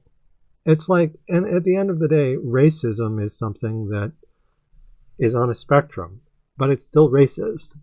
Was what they said rude? Yes. Racist? A little bit? Yes. But outside of that one uncomfortable moment, it made you feel uncomfortable. I didn't feel unwelcome. Right, because you're tokenized, because you pass. Not to mention, I've played hundreds of shows and seen multiple hundreds more. While discriminating against which shows you go to. So the racism is still there. You can just afford to pick and choose. Andrew can't. And those moments stand out to me because they were rare. Just because you're not willing to speak out about this kind of thing, Andrew is. So again, all that you're doing here is illustrating that you're more tokenized and more tolerant of intolerance than Andrew is. Moving on. If you look at other activities that aren't racially coded as white, like competitive gaming, for example, that's dominated by Asian American superstars like Thresh for Quake, or Rambo and Method and now Stewie. We'll say that gaming is racially coded, though. As someone who researches gaming and speedrunners and my research into Carl Jobst, there's absolutely a white supremacist element in gaming. Though I will say that the Japanese, after World War II, were basically given a pass for their war crimes, and they were funded, and they didn't have to basically pay reparations to a large majority of their victims. They didn't have to apologize for the rape of Nanking, for instance, by virtue of the fact that they were an American ally. And from the 1950s onwards, they made media, bread and circus that was sold back to American audiences, from Godzilla to Astro Boy, Speed Racer to anime, Mega Man, anything made by Nintendo, Konami, Capcom, is something where they are given a specific amount of status, provided that they uphold their position within that larger geopolitical hierarchy. The Japanese are allies of America as the dominant global superpower. So, despite the fact that you see Asian Americans who are known to be gamers that are able to make it, doesn't mean that the racism isn't there, because it absolutely is. Look at Carl Jobst and my work that I've done regarding him. He is absolutely xenophobic. 2K for Counter-Strike, and Valorant is so popular among Asian Americans that it's a TikTok stereotype on par with drinking boba. Why is video games okay to have overrepresentation? Now, I guess I would have to side with John. It's like, oh, okay, video games can have overrepresentation. From Andrew, I'm like, that's not strictly a positive thing, because these are still corporations whose bread and circus is basically a gladiatorial circuit. And even if you have a disproportionate amount of Asian people in those, doesn't mean that they are experiencing, class oppression, where there can only be one, and they have to basically devote their entire lives to trying to, fight for the prize. And this is, tying what John said earlier in the video, where this is where the data doesn't necessarily reflect something positive, or it doesn't necessarily match up. I would agree. The data here, you can have a large number of people in the Asian American side of things, or even in Japan, where you have a large number of Japanese men that are competing. They're still oppressed as workers. That doesn't change. Video games a lot, but I'm not going to pretend like I know much about esports. So if what I'm saying I do here is wrong, please correct me in the comments. I will. While I'm sure there must be some sort of backstage, behind the scene politics that goes on, esports seems to me like it's probably a meritocracy.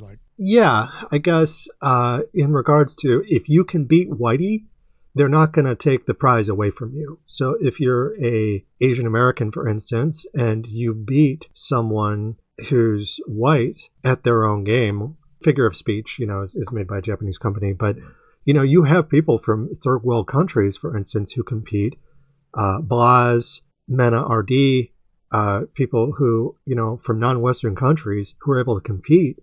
And if they win, they win, and so there is a meritocracy-like element there insofar as, yeah, if you beat Whitey, then you get to, take the prize home, and they will build entire communities around it. Very similar in boxing, where you had Manny Pacquiao from the Philippines. When he would win, and when he became world champion and he became a celebrity of his nation, he used a lot of the money and took it back home, and he did something with it to help hundreds of thousands of people. He improved the lives of his country through this specific institution. But it's still a neoliberal institution that forces people to fight for scraps, and not everyone is winning. If you don't win, you don't win. There's very little prize money if you're not in first place. And the fact of the matter is that there's often class privilege, and the people who compete have to have money before they start, similar to bodybuilding or strongman or powerlifting competitions. These are privileged, gentrified institutions, and in order to participate, you generally have to have a golden ticket. On paper, it's a meritocracy, but there's also a class element. There's also a sexist element. There's also a racial element. Women are generally mistreated in gaming. If you're queer, you're treated like you don't belong. Just look at how people treat me in regards to Doom, and acknowledging the sexist elements of Doom and the shooter genre more broadly, or Metroid for that matter. As a trans woman, I've experienced a tremendous amount of discrimination. I'm also an activist, and I talk about these things in ways that would, according to your arguments, invite criticism, because you have all these people who are like, I'm not racist, I just think that Doom isn't for you, even though I've played Doom my entire life. Can you win the tournament or not? And while I might be ignorant about esports, I do know about metal. And I know there is a lot of behind-the-scenes BS that goes on in metal, 100%. Sure, absolutely. It's a business, and behind that business, there's going to be a bit of backstabbing. Especially in local scenes. But my question is, if those things didn't exist, would Asians be overrepresented in metal like they are in video games? I don't know. Like most claims, I need to be I would say that the backstabbing and the drama that occurs in different scenes, those kinds of things are still fueled by racism. It's not like, oh, well, people are just ill-tempered. Their behavior is informed by various things. Are you just backstabbing arbitrarily, or are you backstabbing through racist concepts or sexism or ableism? And this is something that happens in video games, it happens in metal, it happens in bodybuilding, any form of competition. Manufactured competition, manufactured scarcity, manufactured consent. So those larger concepts apply to any form thereof in popular media that you could think of. Not just video games or heavy metal, but anything else. Explained the mechanisms of how this works before I'll accept it at face value. Sure. Yeah. No, that's totally fair. And in regards to video games and those kinds of competitions, a certain amount of competition at the front of the venue is to be expected. But at the end of the day, just because you could have any kind of activity that you could imagine, it could be competitive eating, it could be underwater basket weaving. It doesn't matter what the activity is. If there's a prize, a pyramid, where there's one person at the top and everyone else at the bottom, racism and various other bigotries are going to affect how people compete or fight amongst themselves to get to the top through capital, through the profit motive. Moving on. When you look at extreme metal in the Bay, Chio drums and Noothgrush, and there's Kevin from Sutek Hexen. And that's about it for notable musicians. And it's for that reason that I align far more with the hardcore scene rather than death metal in the Bay, because that skews much younger and reflects the actual demographics of the Bay Area. If I go to a death metal show, it's going to be all old white people, and I have like a 50% chance of being asked, where were you really born? Yeah, like Andrew, I'm an American. I was born here. Listen to our accents. This is an extraordinarily unintelligent thing to say to somebody. And unfortunately, it does happen a lot.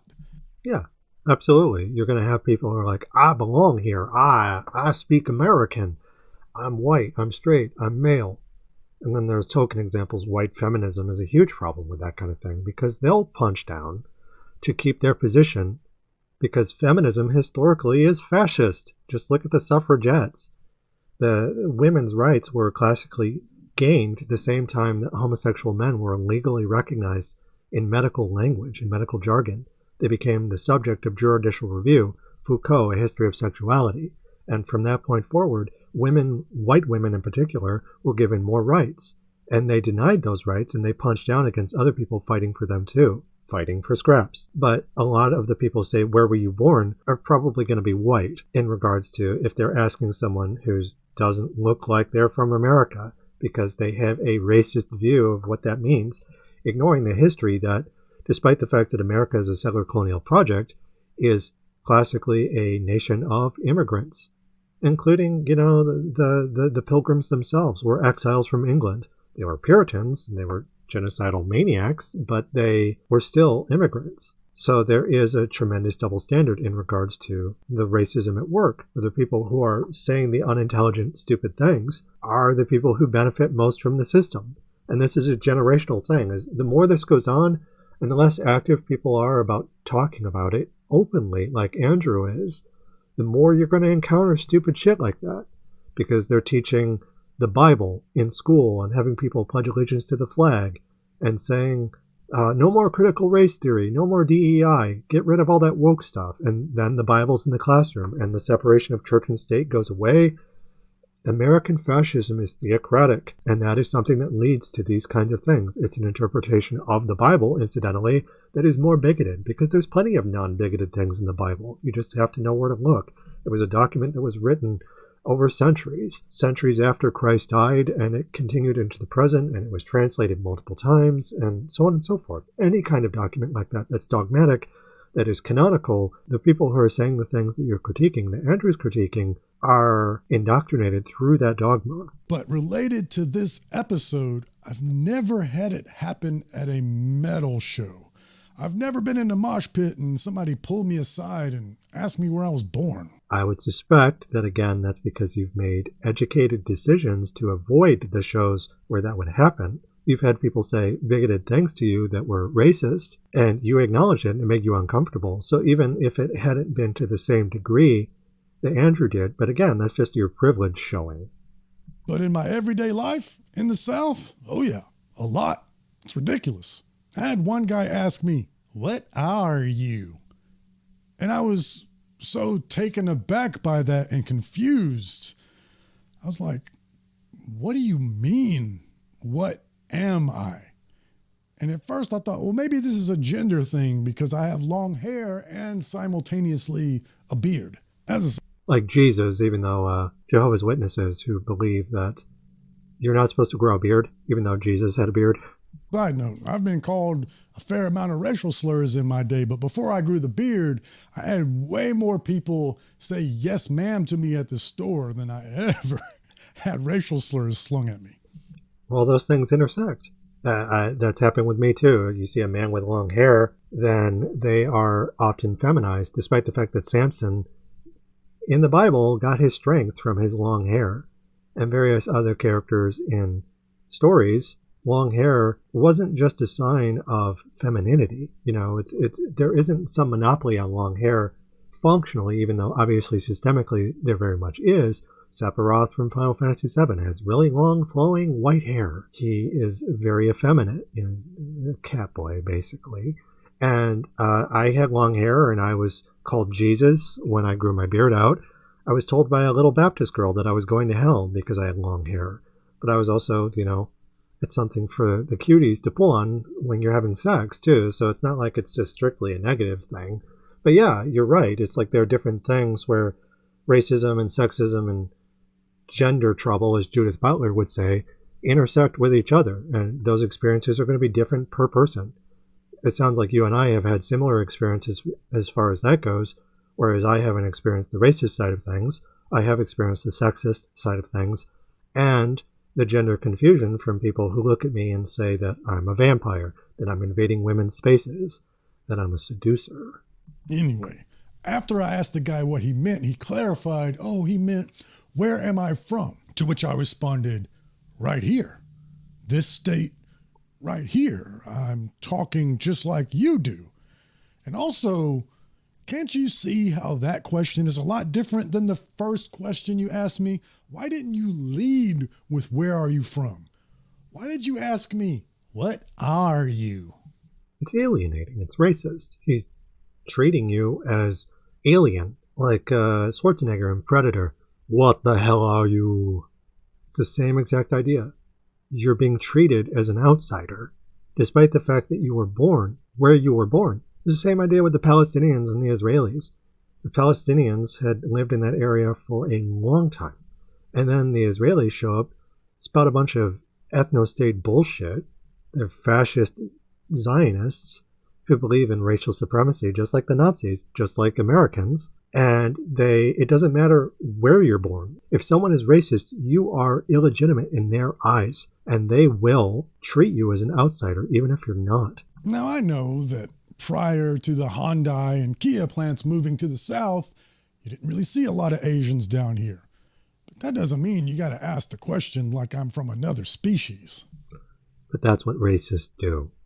This was not a pleasant experience for me, and I would highly encourage people to think about what they say before they blurt it out of their face holes. But if you have relative privilege, you're not going to think before you speak, because you enjoy all the benefits and none of the detriments to being specifically white straight people. If anything, they'll be financially incentivized to say the quiet part out loud, or the racist part, as loudly as they can. They're called grifters. So the person you were dealing with was infringing upon your rights as a person by being racist in ways where there's a good chance that they probably thought about what they were saying. And they're like, I'm going to say that to this person. You're treating it in good faith, but there's a very good chance that this person was a bad actor, not just a reality. And according to the intersectional and academic definition of white supremacy, that certainly qualifies. But when I think about all the problems I have and all the obstacles I need to overcome, that ranks really low on the list. Okay, fine. For you. But again, you have relative privilege. And compared to Andrew, they have less privilege than you. They can't pass, for instance. So you're like, it's not a big deal for me. Well, you don't speak for all Asian people, now do you? Moving on.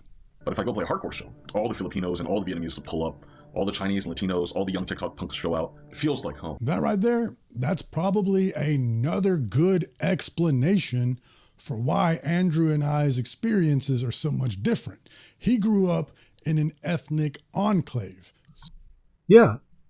They're going to be surrounded by people who aren't white, so they're going to be acting less white than you're acting. So when he goes to these hardcore shows and it's full of other Asians, he says, it feels like home. Yeah, absolutely. Edward Said, right? You have people, there's a diasporic quality to people who are treated as outsiders. The family that you have is the one that you find, because you're not allowed to identify a particular way. You're not treated as American even if you want to. So yeah, it makes perfect sense. They were raised a particular way and it changed how they saw the world. Whereas you were surrounded by white people and you are able to pass. But I bet that if you didn't pass, your experiences growing up would be completely different. But you have to realize that because your experiences were different than Andrew's in a way that basically helps uphold the status quo, that's kind of what you're doing.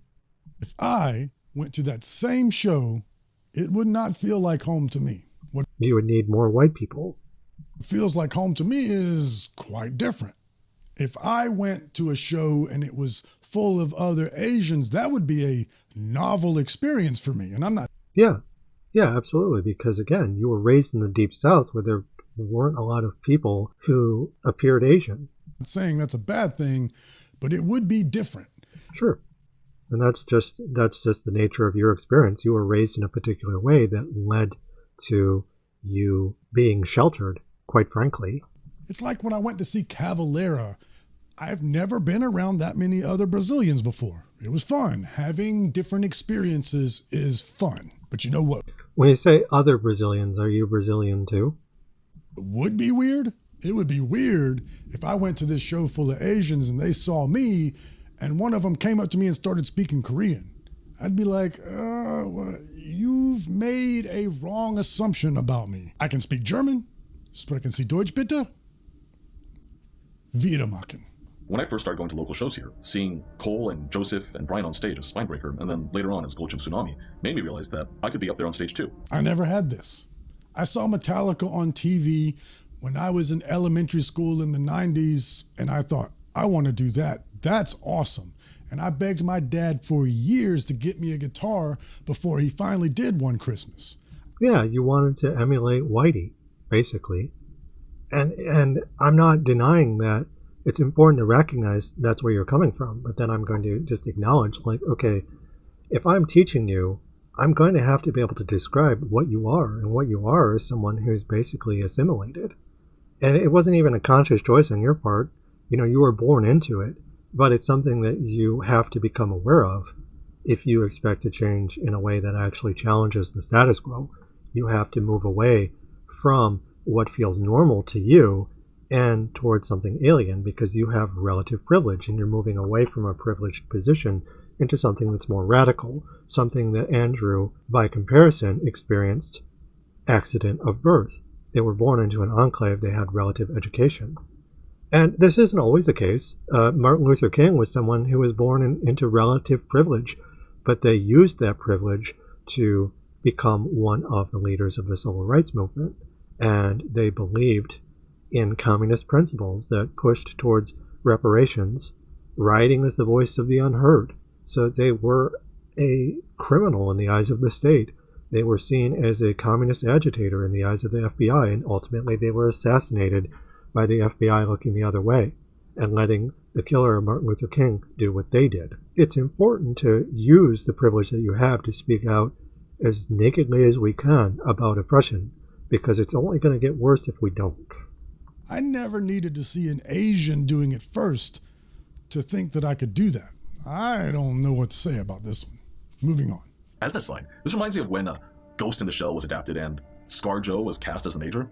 Idiots would claim Japanese people in Japan loved her casting and had no problem with it. And of course, Japanese people living in a 90% ethnically homogenous society thousands of miles away from America don't give a shit what happens in Hollywood. But movie executives knew the truth. White American audiences didn't want to see an Asian woman lead a movie, and they weren't going to risk millions on that point. You know what pisses me off way more than ScarJo getting that role in Ghost in the Shell?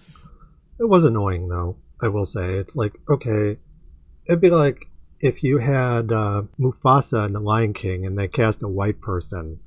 Scarlett Johansson as Mufasa. It would completely be against the kind of character. You know, the character is historically, or if you had Kato from the Green Hornet instead of, you know, Bruce Lee or someone Asian American like Bruce Lee, they had someone who was white. It's the same idea. It was when Simu Liu got cast as Shang-Chi in that Marvel movie, The Legend of the Ten Rings or whatever, and America went on this campaign about how great it is that an Asian landed a lead role. I didn't celebrate that. Obviously, you can look at something like that and be like, okay, well, yeah, representation isn't the end-all be-all in mainstream popular media. Absolutely. You know, it's like you could look at Caitlyn Jenner, you know, when they came out as trans, I'm like, okay, they're still a deeply conservative person.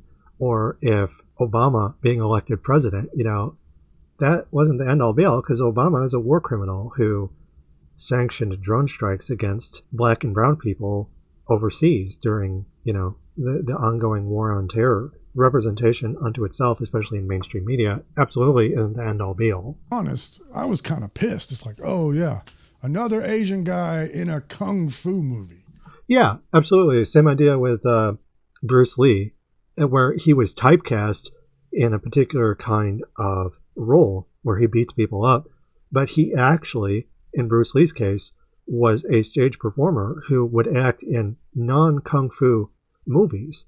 But that was what he was kind of stuck doing. He didn't want to keep doing it forever. Same idea with Jackie Chan. when they made their movies, they had to combine comedy with the kung fu. Partly, it was a tradition of the Hong Kong cinema genre that they were raised among. He was a stuntman, and he worked his way up that particular ladder and business, and took the traditions of his culture and used it to make something where he could inject humor into what he was basically born into. But it doesn't change the fact that, and Bruce Lee, same idea. When he directed his films and starred in them, he would inject certain amounts of drama and humor.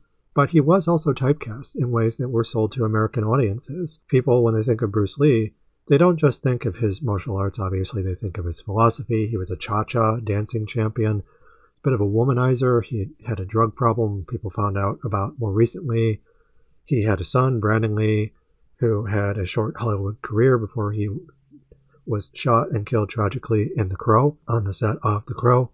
But you're absolutely right. That kind of thing is frustrating. Typecasting someone based on their ethnicity is, you can't just look and say, oh, well, they got a lead role, because it's still tokenized. You know what role made me happy as an Asian? Glenn from The Walking Dead. Steven Yeun was the first Asian guy I ever saw land a major role in a major project for just being a guy. He didn't have to throw a mean roundhouse to get the role. Yep. Or Teenage Mutant Ninja Turtles 2, The Secret of the Ooze, where you have the pizza delivery guy who's Asian, and he's like, oh, also, I'm a martial arts expert. Because he was a stuntman first, Robin Shou and Mortal Kombat. It's the kind of work that they can get because they know that it's marketed to American audiences. It's Orientalism. More importantly, he got to bang Maggie. I'll have sex with you. Sure, white girls are a sign of social status. Cis or not, speaking as a trans woman get chased after by different groups as well. But yes, banging the white girl, getting the girl, as it were, which is kind of a sexist idea, by the way, but it doesn't have to be a negative thing. As a sex worker myself, and being seen as an object of desire by someone who isn't just a straight white guy, or just a white guy more broadly, that can be appealing. That's what intersectionality is all about.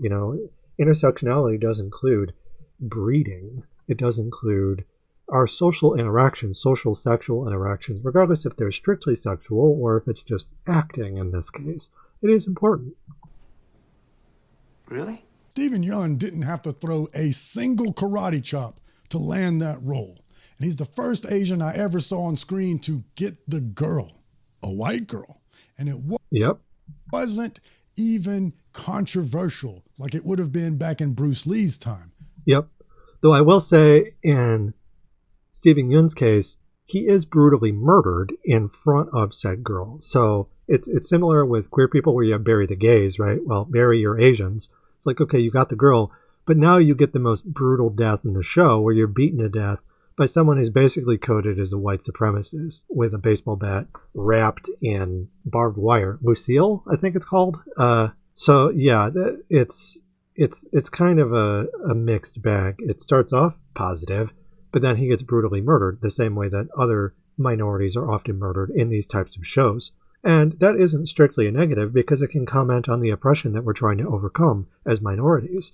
When I see Bury Your Gays, on one hand, I'm like, another queer character getting murdered. Wouldn't it be nice just to have one that wasn't? But it also comments on the reality that the queer panic defense is a thing, and queer people are murdered all the time. From Harvey Milk to some of my friends. It's like people like that that kind of violence does occur, and you have to be able to represent it. Even if in the case of queer people, you have people who aren't even queer sometimes, or playing queer actors. I imagine something similar probably happens with Asian characters too, where you have someone who looks Asian. In Brotherhood of the Wolf, you had Mark Damascus, who looked Native American, even though he wasn't Native American. He's like Pacific Islander and Greek from what I remember, but he was not indigenous. So that kind of thing happens in ways where, and that was a kung fu film set in France, and it was a revisionist history with werewolves. So it's one of my favorite examples of that kind of thing. But at the end of the day, the actor that you're describing from The Walking Dead was murdered quite brutally. So it's imperfect example. It's a good start, but they need to move away from the whole lynching thing. That's real progress to me. I don't give a damn about Shang-Chi. Long live Stephen Yeun. Yeah, Andrew had a little aside there, so I thought I would indulge myself too. Moving on. Yeah, absolutely. Bring what you have to the table. Let's see what you got. Koichi Iwabuchi, an influential Japanese sociology professor, theorizes that mukokuseki, or statelessness, was a critical component of Japan's global soft power, cultural odor that betrayed the Japanese cultural origins. The cultural origins that were tied to the shogunate, to Japanese fascism, Shintoism, the fascist aspects of Shintoism that were a part of the rise of the shogunate after their westernization, after them emulating the West and embracing imperial doctrine in ways that were fascist. That was something they had to screw up clean after World War II. Of commodities that were to be sent abroad were consciously excised, as seen with icons like Hello Kitty or Mario. Yeah, Hello Kitty was 1974 and Mario 1985. They had to basically scrub clean the fascist aspects. The Japanese state was responsible for a great many crimes. Incredibly violent, rapacious things that they did to other Asian people, the Chinese first and foremost, but also occupying Korea. Works from writer Haruki Murakami and designs of characters from post-2000s anime. Without obvious hints of Japaneseness, these products were thought to be more acceptable to Western tastes. Yeah. Yes, absolutely. Japanese business executives made the business calculation that global markets would buy more Japanese exports if those exports were culturally neutral. Culturally neutral, but covering up the fascist elements of Japanese and American culture through capitalist realism within neoliberal markets out of Bretton Woods. So, again, they weren't just doing it to make money, but the profit motive obfuscates or disguises what's going on underneath, which is fascism. Did you know that the age of consent in Japan until 2024 was 13? Everyone loves Mario. And maybe if Mario looked more like me and Andrew, maybe it would have sold less, but I still think it would have sold a lot because Miyamoto made a great game. It's a great game, but at the end of the day, I think that you're reaching a bit there and saying, what if they made Mario black? How well do you think that would have sold?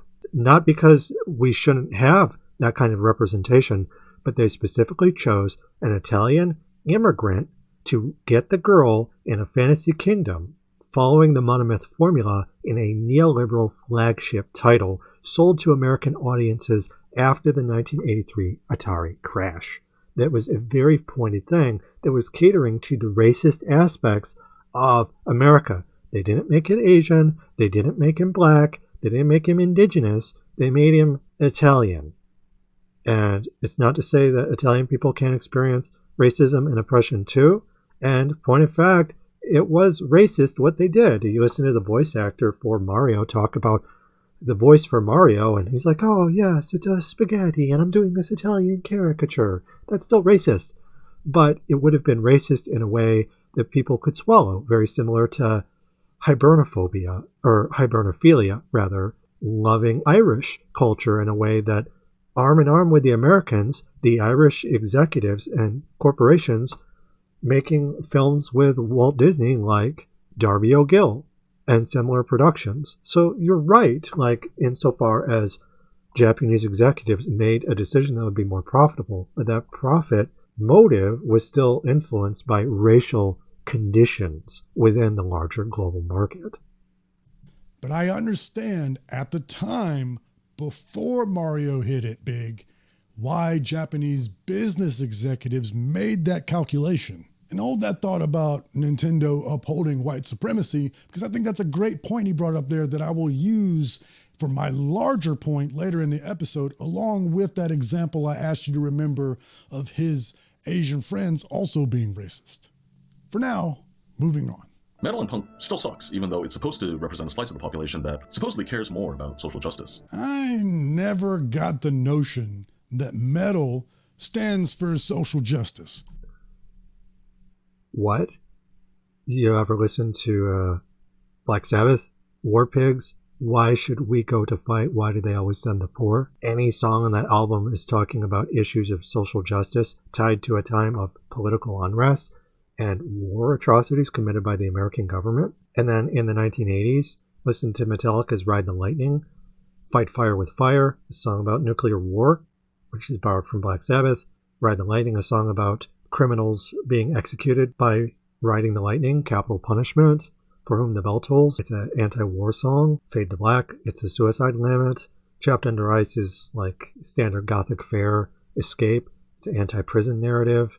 Creeping Death, it's a song about apocalypse and the Bible, the plagues of Egypt. And Call of Cthulhu, H.P. Lovecraft. So there are plenty of social justice elements in metal. I don't know what you're smoking, but as someone who studied this for years, and looked at a wide variety of different bands that have sung about social issues. One of my favorite albums is Gretchen Goes to Nebraska by King's X, where they sing about a wide variety of social issues.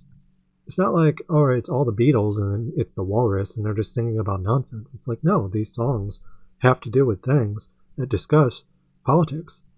I have, of course, understood the generality that punk is supposed to stand for social justice, but I never... Fun fact, punk historically was a fascist side of skinheads, punks. That comes from a fascist element of Nazi punks fuck off, the dead Kennedys.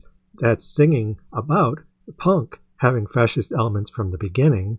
Also, Fairies Wear Boots by Black Sabbath, fairy being a term for punk, and fairies wear boots speaking to the outfits that they would wear. So Black Sabbath did not get along with punk culture more broadly, and the whole point of the song is to sing about that in 1970-71, where they were being attacked by punks when they were trying to perform before they had really made it big. Never got that feeling about metal. The genre is just too big and vast. Okay, just because the genre is big and vast, the neo-Gothic is a genre that in the 1760s was largely fixated on a imaginary medieval, vis-a-vis Horace Walpole's The Castle of Otranto, and then in the 1790s, with the onset of the French Revolution, and Anne Radcliffe writing her, for the time, Scooby-Doo type novels, and the Gothic heroine walking through the scary castle of doom, where the imaginary past and the arrival of the Black Castle onto the English shores would signify some arrival of terror within an imperiled state beset by revolution from all corners, the decay of empire, the decay of capital, and a regression into an imaginary state of crisis. It's just because it's a very big genre more broadly doesn't mean we can't look at it and find social justice elements. Just read Frankenstein and read stories where the monster is the focus, and you can find humanizing elements that humanize the alien and dehumanize the human-coded characters. Doesn't have to be perfect, because it isn't. No genre is. Some bands do. Absolutely. Well, and that's just it, right? A lot of metal is racist. Just because racism exists doesn't mean it cancels out civil rights. But you saying that you don't think that metal is about civil rights or social justice or whatever you want to call it, wokeness, just goes to show that, yes, racism and metal do go hand in hand. But to say that metal isn't about social justice in a way that, is very demonstrable, even through the commodified aspects like Black Sabbath or Metallica, for instance, performing as activists until they make it big and then they sell out, which Metallica and Black Sabbath did. Like Terminal Nation, but what about power metal bands singing about dragons or death metal bands? Are you saying that dragons can't have social activism? Excuse me? Didn't you read Puff the Magic Dragon? And death metal bands? Suicide Machine? When it comes to wanting out, those with power will be there. The controlling of people's lives. That is absolutely about social justice. Grunting about serial killers. I never thought that was about social justice. You're describing particular bands like Slayer who have conservative elements. They're not just singing about serial killers, right? Dead Skin Mask. But also, what about Angel of Death? That's tied to fascism and race science. What about other songs like Silent Scream, which is an anti-abortion narrative? So it's not just It's Orientalism. It's this imaginary displaced fantasy realm where white boys can sing about things in ways, or token people who can go to these fantasy worlds. It's the ghost of the counterfeit, furthering the process of abduction, where it is codified in ways that make white people money. If I sing about this, I'll make money. The Number of the Beast with Iron Maiden, they weren't actually Satanists, but they sung about it in a way, and they sung about Run to the Hills, Run for Your Lives, Judas Priest, Savage. For them, it was a means of making money because it was grotesque, it was foreign, it was alien, it was other. They're pimping the ghost of the counterfeit, per Gerald Hogel, to turn a buck. That's a very standard issue white person thing to do, and it's the profit motive more broadly. But just because that exists doesn't mean that there isn't a social element. Savage is about who's the savage, modern man. The hero of the story in Run to the Hills is the Native American. The bad guys are whitey. Two things can be true at the same time. Here's an example that happened to my friend Yu Ying. Obscene Extreme is the biggest grindcore festival in the world. It's located in Czechia, and it's attended by thousands of radical punks, anarchists, and self-described freaks. Yu Ying was playing with his band LPP and camping out on the festival grounds, and he would be harassed by other attendees who would tell him, hey, don't eat our dogs. Oh, I've definitely heard that one a few times. Now, I've never been told directly not to eat anyone's pets, but I've definitely heard a lot of wisecracks about Asians eating cats and dogs. Sure, guinea pigs are a delicacy in certain countries. They are grown for meat, but then again, so are rabbits. So the taboo of eating pets, there is a kernel of truth to that. Obviously, the pets that Americans are talking about when they use that is a stereotype, a racist stereotype, is don't eat my golden retriever that I own. You know, it's my chattel, it's my legal property. Don't eat that. But the fact of the matter is that the eating of dogs, cats, horses, eating of horses was a common practice in the West. And horses can be pets, but they're also beasts of burden. You can have an animal be more than one thing, and it means different things at different times, at different places on the globe, you know. So this kind of thing, there is no set meaning. There is, as Derrida would say, no transcendental signified from 1966, you know. So these kinds of things aren't new. And furthermore, you can have racists and people who are less racist at shows, and you can have punks who are more fascist-leaning and more communist-leaning. Liberation and exploitation occupy the same zone. That includes heavy metal, that includes the Gothic. And yes, that is rude, but it's also, again, lame and cringe. You can be racist and lame and cringe. Those are not mutually exclusive.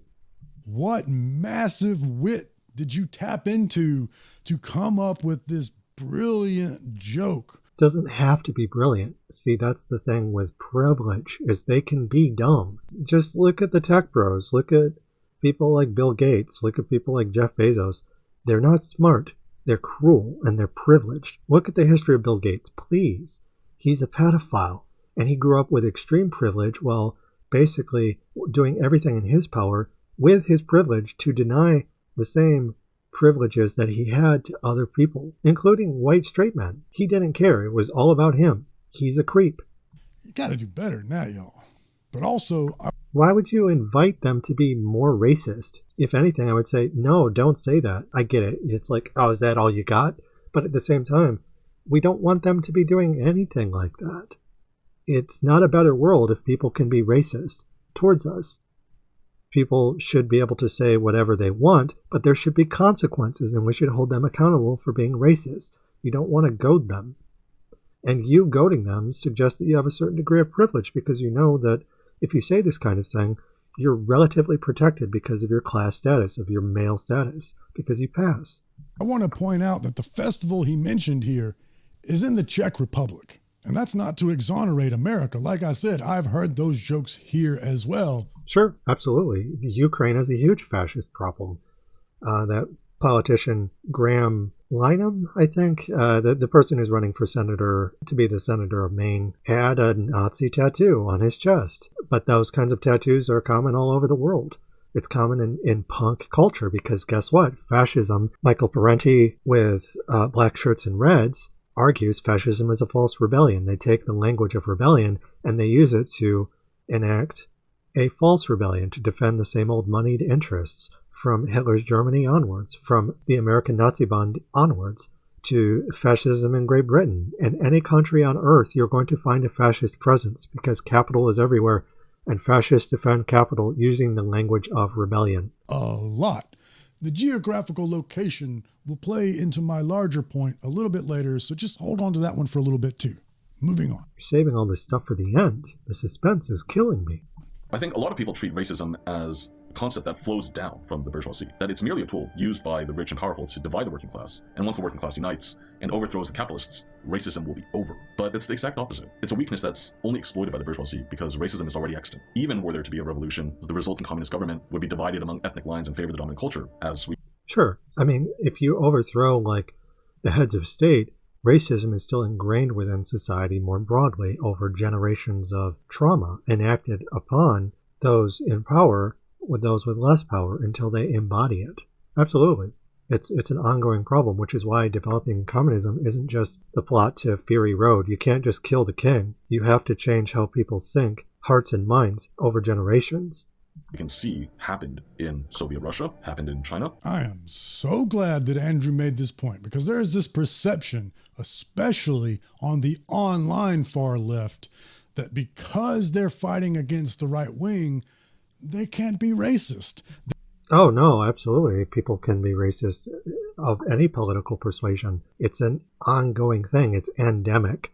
And it's something that we have to combat in ways where we face up against our own racism. Absolutely. I became more radical when I started dating people who weren't white, who weren't straight, who weren't religious.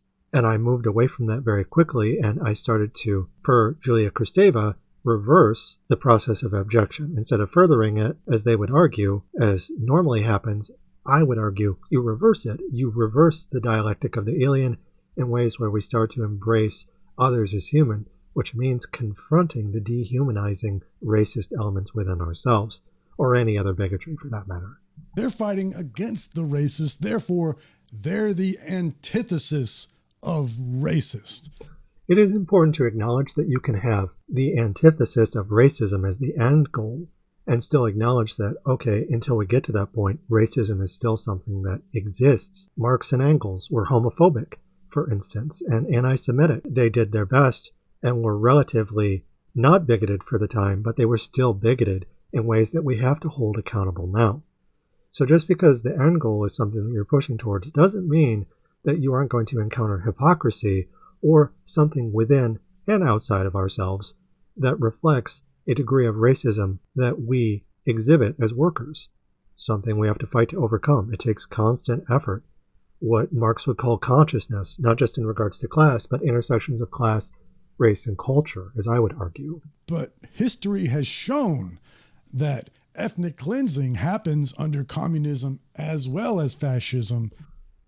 Except you're falling for the language traps of fascism and the Bolsheviks as well, insofar as the fascists call themselves National Socialists, and the Stalinists, in particular, called themselves Marxist-Leninists. But it doesn't change the fact that Lenin was incredibly progressive and had a lot of progressive movements that were dialed back when Stalin and his ilk, the more regressive elements of the Bolsheviks, took power after Lenin died. He was shot twice, had multiple strokes, confined to a wheelchair, and eventually kicked the bucket.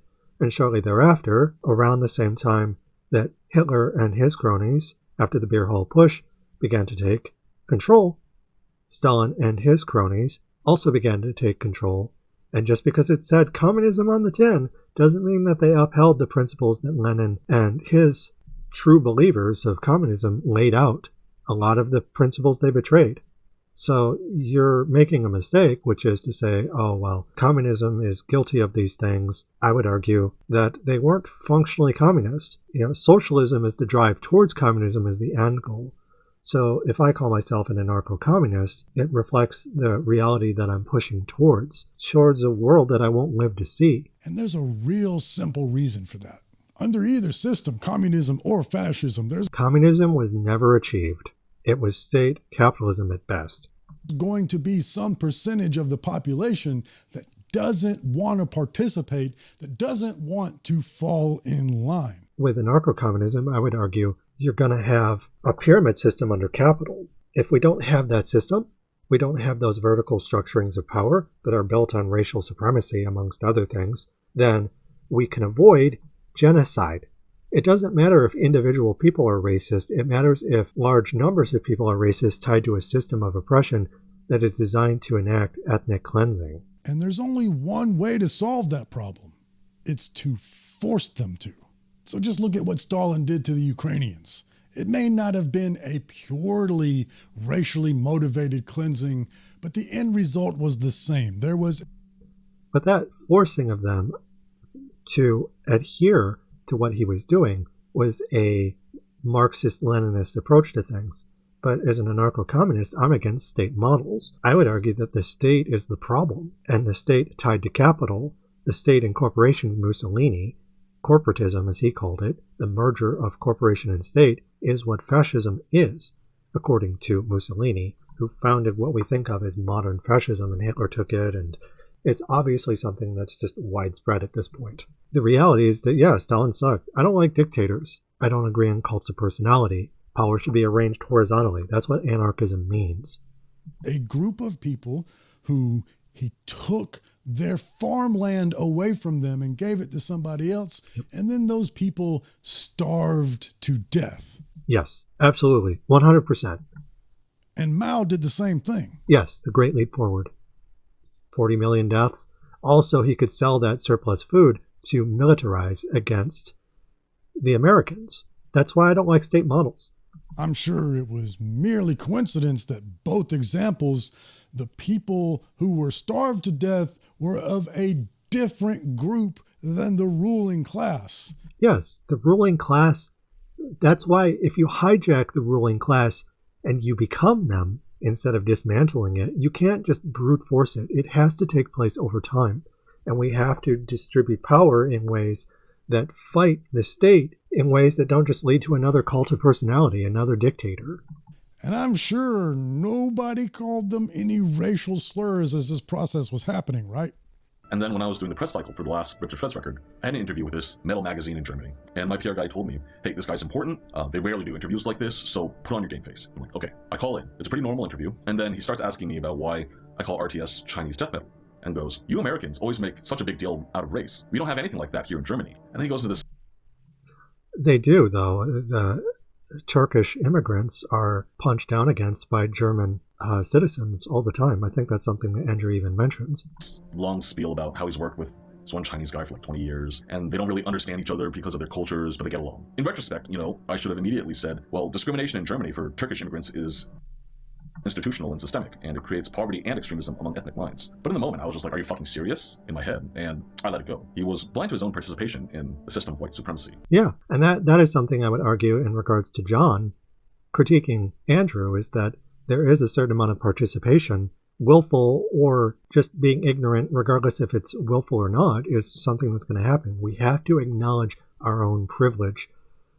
If you're an Asian American, you can still have privilege. You can have male privilege. You can have class privilege. You can have religious privilege.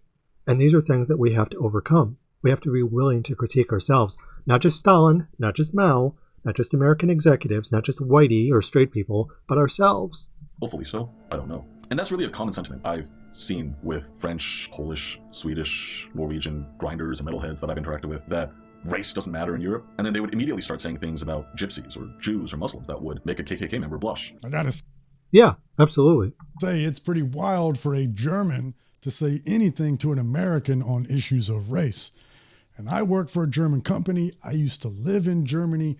I love Germany. But y'all got a historical event to reckon with before you ever lecture Americans. Throwing stones in glass houses. Though I will say, something to keep in mind, John, is that the Nazis got their ideas of Western supremacy or white supremacy from America. America said, go west, young man. Manifest Destiny, Lebensraum with the Germans. Long after Manifest Destiny came and went, they took and applied to the Russians. Now, it's not to say that the Russians and the Molotov-Ribbentrop Pact, where you had Stalin and Hitler basically agreeing to divvy up territory per imperial models, per state models, absolutely. But we have to be able to critique everyone within a larger system that we ourselves occupy. And as far as that goes, Germans can, if they want to critique Americans, they should at least be able to critique themselves, absolutely. But Germans, where do you think they got their ideas of racial supremacy from? Americans genociding the native indigenous population of Turtle Island. Just saying. Moving on. Then I can't even begin to count all the famous grindcore bands that are supposedly woke, uncritically making jokes about Kung Flu and the China virus. Here, I would like to point out to the culture warriors that Andrew is also calling out the supposedly woke, because to him, this isn't a woke virtue signal. This is his real life experience, and he's calling out people from the left as well. Sure. Again, terms like right and left aren't useful insofar as we have to acknowledge that you can have someone who calls themselves left-leaning, and they're still functionally on the right. So I prefer to use things like fascist, communist. How do they function? Because right and left, they can describe things that have a particular function, but they're also an aesthetic. So are fascism and communist, for that matter. But at the end of the day, do we move power towards workers or the state? That's what it boils down to. Is it dogmatic in service of capital, or are we freeing ourselves, liberating ourselves, violently desegregating ourselves from that, even if that just means speaking truth to power in ways that will be perceived as violent? As a trans woman, I am experiencing censorship in regards to that. They are trying to pass laws that would make my existence online completely illegal. So that's something to keep in mind. Because to him, this isn't a team sport.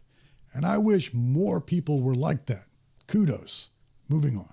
And that kind of widespread rhetoric led to real physical violence against Asians living abroad during the pandemic. Brother, it led to violence here at home as well, not just abroad. People were attacking us in the street, in broad daylight. Yeah, but Andrew already mentioned that.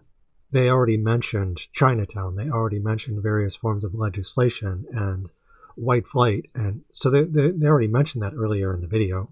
In front of everyone, and nobody did anything. When I was in elementary and middle school, I had black kids and white kids team up to bully me. It was the one thing they had in common.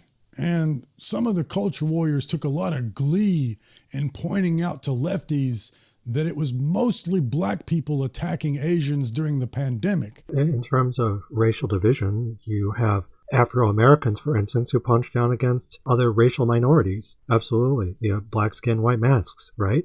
And that's something we have to acknowledge as well. Divide and conquer tokenism is a specialty of mine.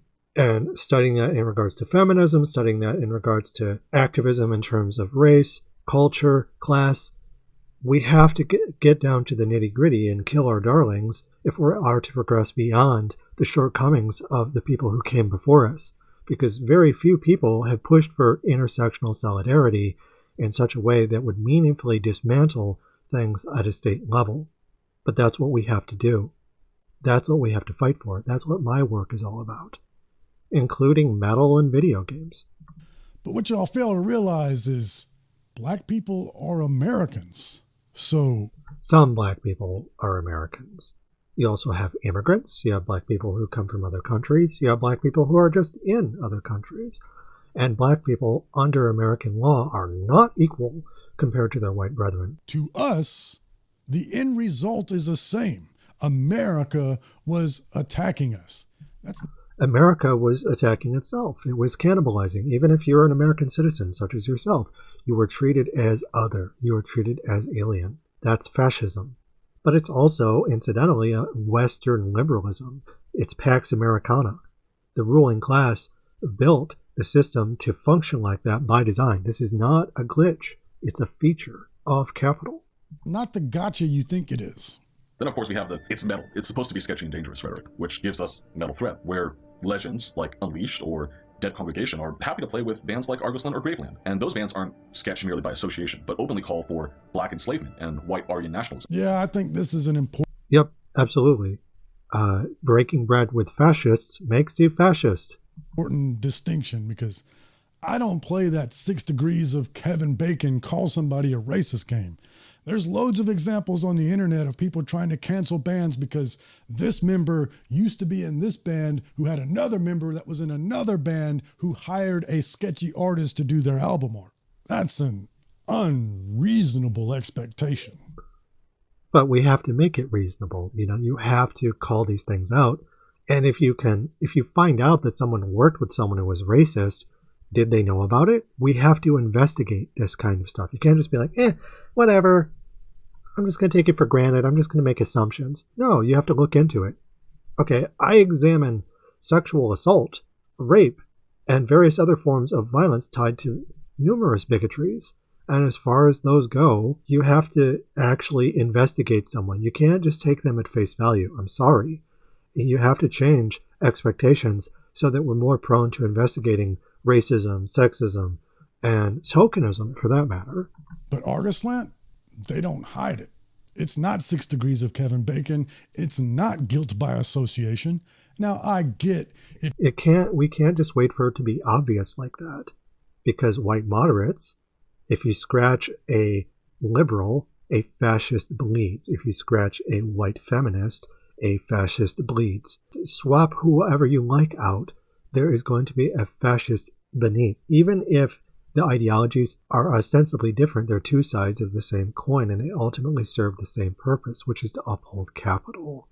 We can't just wait for the obvious examples. We have to recognize that this is a war of concentric veneers. You have masks on top of masks, and you have to be able to see through those illusions. You have to wear those illusions yourselves on the same stages, on and off the same stages. What do you think metal is? It's a form of performance. You might think it's a little complicated to try to cancel another band for not canceling their appearance on a multi-day event festival that Augustland is paying on. But the act of calling Augustland racist shouldn't be controversial. It'd be like... Sure, absolutely. Like calling Nurgle a Satanist. He'd be like, yeah. And? Yeah. Absolutely. But again, it's like we have to be able to attach this to people who will deny it too. You can't just point out the obvious examples. You have to investigate. Moving on. And of course we have ONSP and other neo-Nazi metal movements in Mexico, or the bizarre case of Blue Eyed Devils, a white power band touring Mexico with one original white member and 3 Mexican session musicians. And those are the remnants of the Spanish colonial system, which placed pure white Europeans at the top above mixed mestizos with indigenous at the bottom. And Mexican neo-Nazis believe themselves to be pure white European immigrants. Yeah, absolutely. You have this maximal system where, all right, if you're white, you're the in-group. You have people who buy into the tokenist side of things so much that they will be internally bigoted to such a degree through internalized bigotry that they buy into that. They're high on the colonizer supply.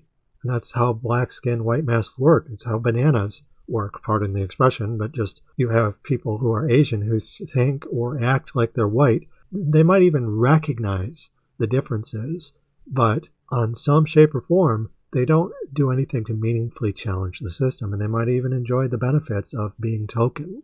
And that's something we have to call out as well. Okay, remember at the beginning the example of Andrew's racist friends wondering why he was listening to angry white music, and the Czech Republic festival example. And now here Andrew is giving examples of Latin American bands who are being openly racist. I think there's something going on here that's a lot bigger than metal. It seems to me the entire globe is full of racists. Because capital is a racist system from Christopher Columbus onwards. The West, as it homogenized under a Protestant ethic out of the 15, 16, 1700s into modern iterations of capital industrialized per Western models, you are going to have people who are racist by virtue of the dogma that capital spits out, not just nonfiction, but fiction as well. Sex, drugs, rock and roll, monsters, the invention of terrorism per the Neo-Gothic mode from the 1790s onwards, and various forms of social revolt that were rising up due to older empires, so the French and the British, into more modern forms. They invented stories to maintain the status quo, from Radcliffe into Scooby-Doo. And metal is made up of people from all over the globe. Metal is an artistic expression of those humans. Yes, and it uses an aesthetic that is fascist and communist functionally, and all that matters is how does it move power, and that can be towards workers or the state through capital. So we're all working under the same oppressive system. We're all in the matrix, but are we all in the cave? So of course, some of the devils of our nature are going... It's not human nature, it is the material conditions at play. This isn't biologically essential. It is something that is taught. Material shapes consciousness. Marx. These historical material factors at play aren't because humans are just fallen. That's the Protestant ethic talking. But rather, these are criminogenic conditions that are a result of capital indoctrinating people over centuries of division and tokenization, for that matter. To be summoned. And that's not to excuse... Also, I would say that demons is dualistic, right? Because the state and capital doesn't have a monopoly on that. I'm trans, so I'm basically a succubus. I am a demon. The demons unto themselves aren't strictly a negative thing. However, the ruling class and using racism through the language of devilry is something that anisotropically, per state dogma, serves capital. That's what we have to challenge. Not human nature, criminogenic conditions through the aesthetics that metal often plays in. Use racism in metal, it's to say, of course there's racism in metal. Sure. Andrew is right. Yes. But I don't think metal by itself alone as an art form in a vacuum is upholding white supremacy. There is certainly a side to metal that doesn't. It's not intrinsically racist. I would absolutely 100% agree. I would be a massive hypocrite if I said otherwise, because I believe in taking the language of alienation and using it to humanize ourselves. I can't just say I'm human to people. I have to point out that I'm treated like a vampire in ways that I have to humanize by virtue of that. And that is not something that is monopolized by the state. So yeah, I agree. There's no essential racist component to the Gothic, to heavy metal, to video games. Even though their canonical function is absolutely intrinsically racist, their iconoclastic or their revolutionary function is not intrinsically racist, even if racism often gets in the way of revolution. There are certainly elements inside of metal that infect it, but in my opinion, it's capitalism that upholds white supremacy. Yes, absolutely, comrade. And metal has no choice but to exist inside of it. Yes, absolutely, 100%. The build-up is wonderful. You spend the entire video being like, put a pin in it, and then you finish with this. Beautiful. Mwah, chef's kiss. I don't mean that in a blue-haired college kid, ew, capitalism sort of way. What's wrong with blue hair? What's wrong with the college education? Remember that example that Andrew gave of Japanese business executives removing their own culture from their exports? Yeah, the fascist side, which incidentally wasn't intrinsically Japanese. It was something that was shaped and informed by Western influence. So it wasn't just their own culture. The fascist elements that they borrowed from the West is what they were removing to whitewash the West as an ally of the West. They assimilated in ways that hid fascism on either side of the ocean. The Nintendo and Mario example I brought up, they didn't do that because they hate themselves. It's hard to say sometimes, right? They did that to make money. Yeah, sure, absolutely. And we do it too. Remember? Well, we as in the American bourgeoisie, you and I are just workers toiling under the yoke of the ruling class. Remember when Star Wars The Force Awakens was released and they removed John Boyega's face from the movie poster in China? The same company that would celebrate Juneteenth on American soil would do something really racist on Chinese soil. Sure, absolutely. That kind of thing is nation-state bodies are going to compete with each other in ways that are racist because capital is racist. So China can be racist too. America can be racist. But the global superpowers, China and America and Russia, are all bigoted. In World War II, America, to get involved in the war and get a foothold on the Western Bloc so they could claim it after the Nazis fell apart, the Nazis had already lost the war before American boots were on the ground. And what ended up happening, the storming of the beaches of Normandy, before, during, and after the war, America was bigoted. Russia was bigoted. China was bigoted. Like, that's how nation states work, tied to capital. To make money. Do I think they did it because F black people? No. They Not necessarily, but it doesn't change the fact that the banality of evil leads to that criminogenically anyways. It's endemic. It's extant. did it for profit, which Profit is bad. The profit motive leads to genocide. Per my arguments, profit equals rape. Profit equals genocide. Profit equals death. It is inherently unequal. It's built on slavery. There should not be profit. It's not necessary. It's a system, a barbaric system of oppression with white straight people at the top, but also people who emulate them to varying degrees, including the Chinese. means that money was more important to them than morality. Sure. So at the end of the day, the result is the same. Sure. Yeah, absolutely. Which is why we need to do away with money. It's a system of theft, first and foremost. You don't need money to exist, but we have to come up with a better system where money isn't something that can be used to exploit people and steal from them their labor value, seize the means of production, right? We have to become one with the things that capital has alienated us from, including our bodies, our minds, our culture, our media. Private property, privatization of media through the bourgeoisie is something that leads to many problems, regardless of who's doing it. There are bourgeoisie people in China and people who support the bourgeoisie, fascists as well. Racism. The world is an awful place sometimes, and music is going to reflect that. Sure, that's what metal is about, which is a form of social activism. It's a black mirror. It's Medusa's Aegis, Athena's Aegis, the mirror shield, something that petrifies us when we look upon it. You cannot be told what the Matrix is. You have to see it for yourself. The paradox being is that, the movie was telling us what the Matrix was, but you get what I mean. You have to witness it by proxy, vicariously. It's made by the inhabitants of that world. Yeah, absolutely, 100%. And sometimes it's white privileged people, Black Sabbath, relatively privileged people, even though they were still members of the working class. They were factory workers. They were still middle class factory workers compared to homeless people in the global south, people who are starving to death. So there's always going to be a certain degree of privilege and oppression. Some people use metal to speak out against atrocities in ways where they make a certain amount of money, like Metallica or Black Sabbath.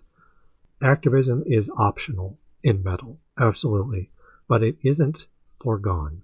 Being into metal doesn't preclude activism, but it is something you have to actively fight towards. And we have to be critical towards everyone all around the world, not just America, not just China, everywhere. It shouldn't be newsworthy or unique to be an Asian guy saying, hey, racism is actually not cool. But the institutions of heavy metal, from the media to labels, both major and DIY, to the bands and the audience, cater to the interests of the white man. Disney catered to the interest of China, along with a whole host of other American businesses. They used to be xenophobic, though, and the profit motive will follow the money first and foremost, and they will bend the rules or make exceptions as long as they can maintain the status quo.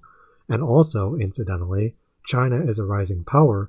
They'll try and profit off that, and then, if things get dire in America, they'll jump ship and they'll go to China. Capital will follow itself. Because they were trying to make money, as much of it as they possibly could, and that was more important to them than the virtues that they signaled on social media. Sure, absolutely. Rainbow capitalism with queer people. Same idea with racism. And that same mindset is going on in America and in Europe. They're trying to make as much profit as they can. And that's just capitalism, like you said. Famous talent scouts like Monty Connor or Mike Gitter were the famous Asian American talent scouts. I can only think of Steve Joe, an uncountable number of notable journalists, whereas Asians really only have Cosmo Lee. Hey, buddy, put my name in that list of Asian journalists, right?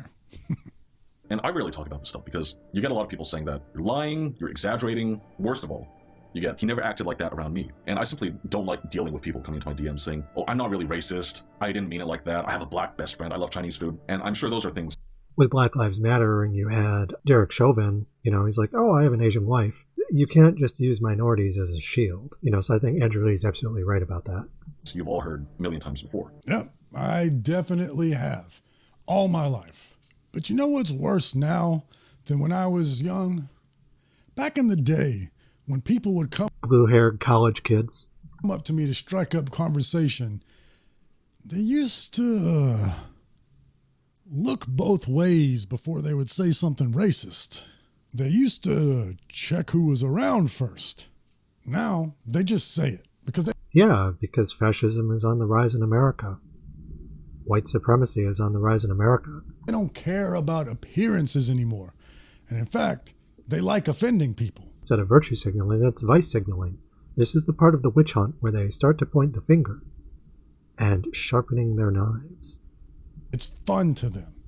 But also, why did you lead the introduction with something racist? Why did you think that that was something that we would connect on? That's super weird, dude. Calling something white people music? I mean, that's just stating the historical reality that it does serve a white structure of power. That is absolutely true. Even if metal itself can be decolonized, it's still currently colonized. And that's just the reality of it, historically, materially. We can dialectically, materially challenge that by punching up, but that's something we have to do consciously. So I agree with Andrew Lee on that. You're kind of getting stuck on this particular hurdle instead of just being like, yeah, metal in America is racist by virtue of the profit motive. Simple as that. There, problem solved. Now, why don't we challenge that? So over the last 100 and some odd years, Chinese Americans and POC have been systematically excluded from partaking in many cultural institutions. Claiming heavy metal welcomes everyone is meaningless platitudes without conscious effort to rebuild bridges that were burned. And if history has shown us anything, the American institutions that uphold white supremacy are in no hurry to extend their hands. It's up to us to do the work. Yeah, absolutely. It is up to us. I've felt excluded from a few things in my life, but metal isn't one of them. Right, but at the end of the day, when people start getting more racist openly, and because they think it's fun, there is going to be a call to exclude people from metal. If they can gatekeep, classrooms, why not popular media, metal or otherwise? That's absolutely something that happens with me all the time. When people found out I was trans, I was excluded from video games and from heavy metal. I was alienated. I was blacklisted. I don't know if metalheads are so rare in the South that they're just happy to have as many warm bodies in the room as they can get. But my experience is far different from Andrew's. I've never had any issues with metal. I would hazard to guess that you're probably going to start having issues. We're at a point with Project 2025 where they're pushing these policy changes that are going to start taking away people's rights. They already did it with Roe v. Wade. They're doing it with immigrants. They're going after different people. You don't think that this is going to affect metal? Of course it is. Asian Americans come up to me and say, hey, I really like that article you wrote, or I'm really happy to see someone else like myself making this kind of music. That makes me feel like I'm doing something right. If Andrew sees this, I hope that you don't take my disagreements as a slight, because I largely agree with what you said, and I think you're doing something right too by pointing out what you see as wrong. It pisses me off when that's met with vitriolic anger. It's like those people are saying everyone should just shut up and keep their observations to themselves. But I'm not one of those people. If you, Andrew, would like to come on the show to discuss some of these disagreements, I would very much welcome that. And I promise I don't mean that in a debate me bro, grifter sort of way. I mean that in good faith. Yeah, and that's something I guess I want to conclude the video on, is that I get the feeling that John is someone who strikes me as good faith. And a lot of their criticisms of Andrew are smaller criticisms. By and large, they do seem unified. They straight up said towards the end of the video here, the problem is capital. It's like, yes, absolutely, the problem is profit. And metal isn't essentially racist, but it is swept up in xenophobia in ways that, per the profit motive, the Protestant ethic, what have you, is racist systemically. And that is something that we can change. And that includes Andrew Lee and John Barbas getting together and, talking out their differences in ways that uphold their common interests, which I would hazard to guess is universal liberation, moving away from capital. I'm genuinely interested, and I would love it if you could explain to me what you would like for me to do as a fellow Asian American. Violent desegregation. To, quote, forcefully desegregate heavy metal. And called it. Once again, I mean that in good faith, not antagonistically. That's an open offer. And I would love to hear what you, the listener, thinks in the comments. Okay, well, I think I've given you a lot to chew on. But, please don't make me regret saying that, y'all. But most importantly, eat ass, blast fast, and peace. The time is now. I want the weapons. We are the mob. All right, so yeah, it was a good video by John here, and very much I enjoyed it. I enjoyed Andrew Lee's takes on things. Again, with Andrew Lee, I just kind of was like, oh yeah, I just agree with them a priori. I found that by and large, I agreed with a lot of what John said. Their egg hasn't fully hatched politically yet, but they're on their way, and that's encouraging to see. And they strike me as very good faith. It was a good video. I really enjoyed it. Thank you for watching the video. If you liked it, like, share, and subscribe. Leave a comment.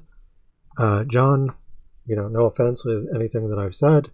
And if I called you token, I just mean that to a matter of degree. Calling out your privilege. I have privilege as well. And I'm a minority in my own way as a trans woman. So as far as that goes, it's these kinds of things are meant to help elevate the conversation in ways that push towards universal liberation through tactical unity, intersectional solidarity, tactical unity, pushing away from capital while inside it. So that's all I meant by any of this, and hopefully it contributes towards a shared understanding that leads towards a shared goal at the end of the day. I love metal. I love all things that metal sings about, generally speaking, but I'm not afraid to critique it, and that includes the critics themselves. In any event, thank you all for watching, and until next time, stay safe out there, and be well.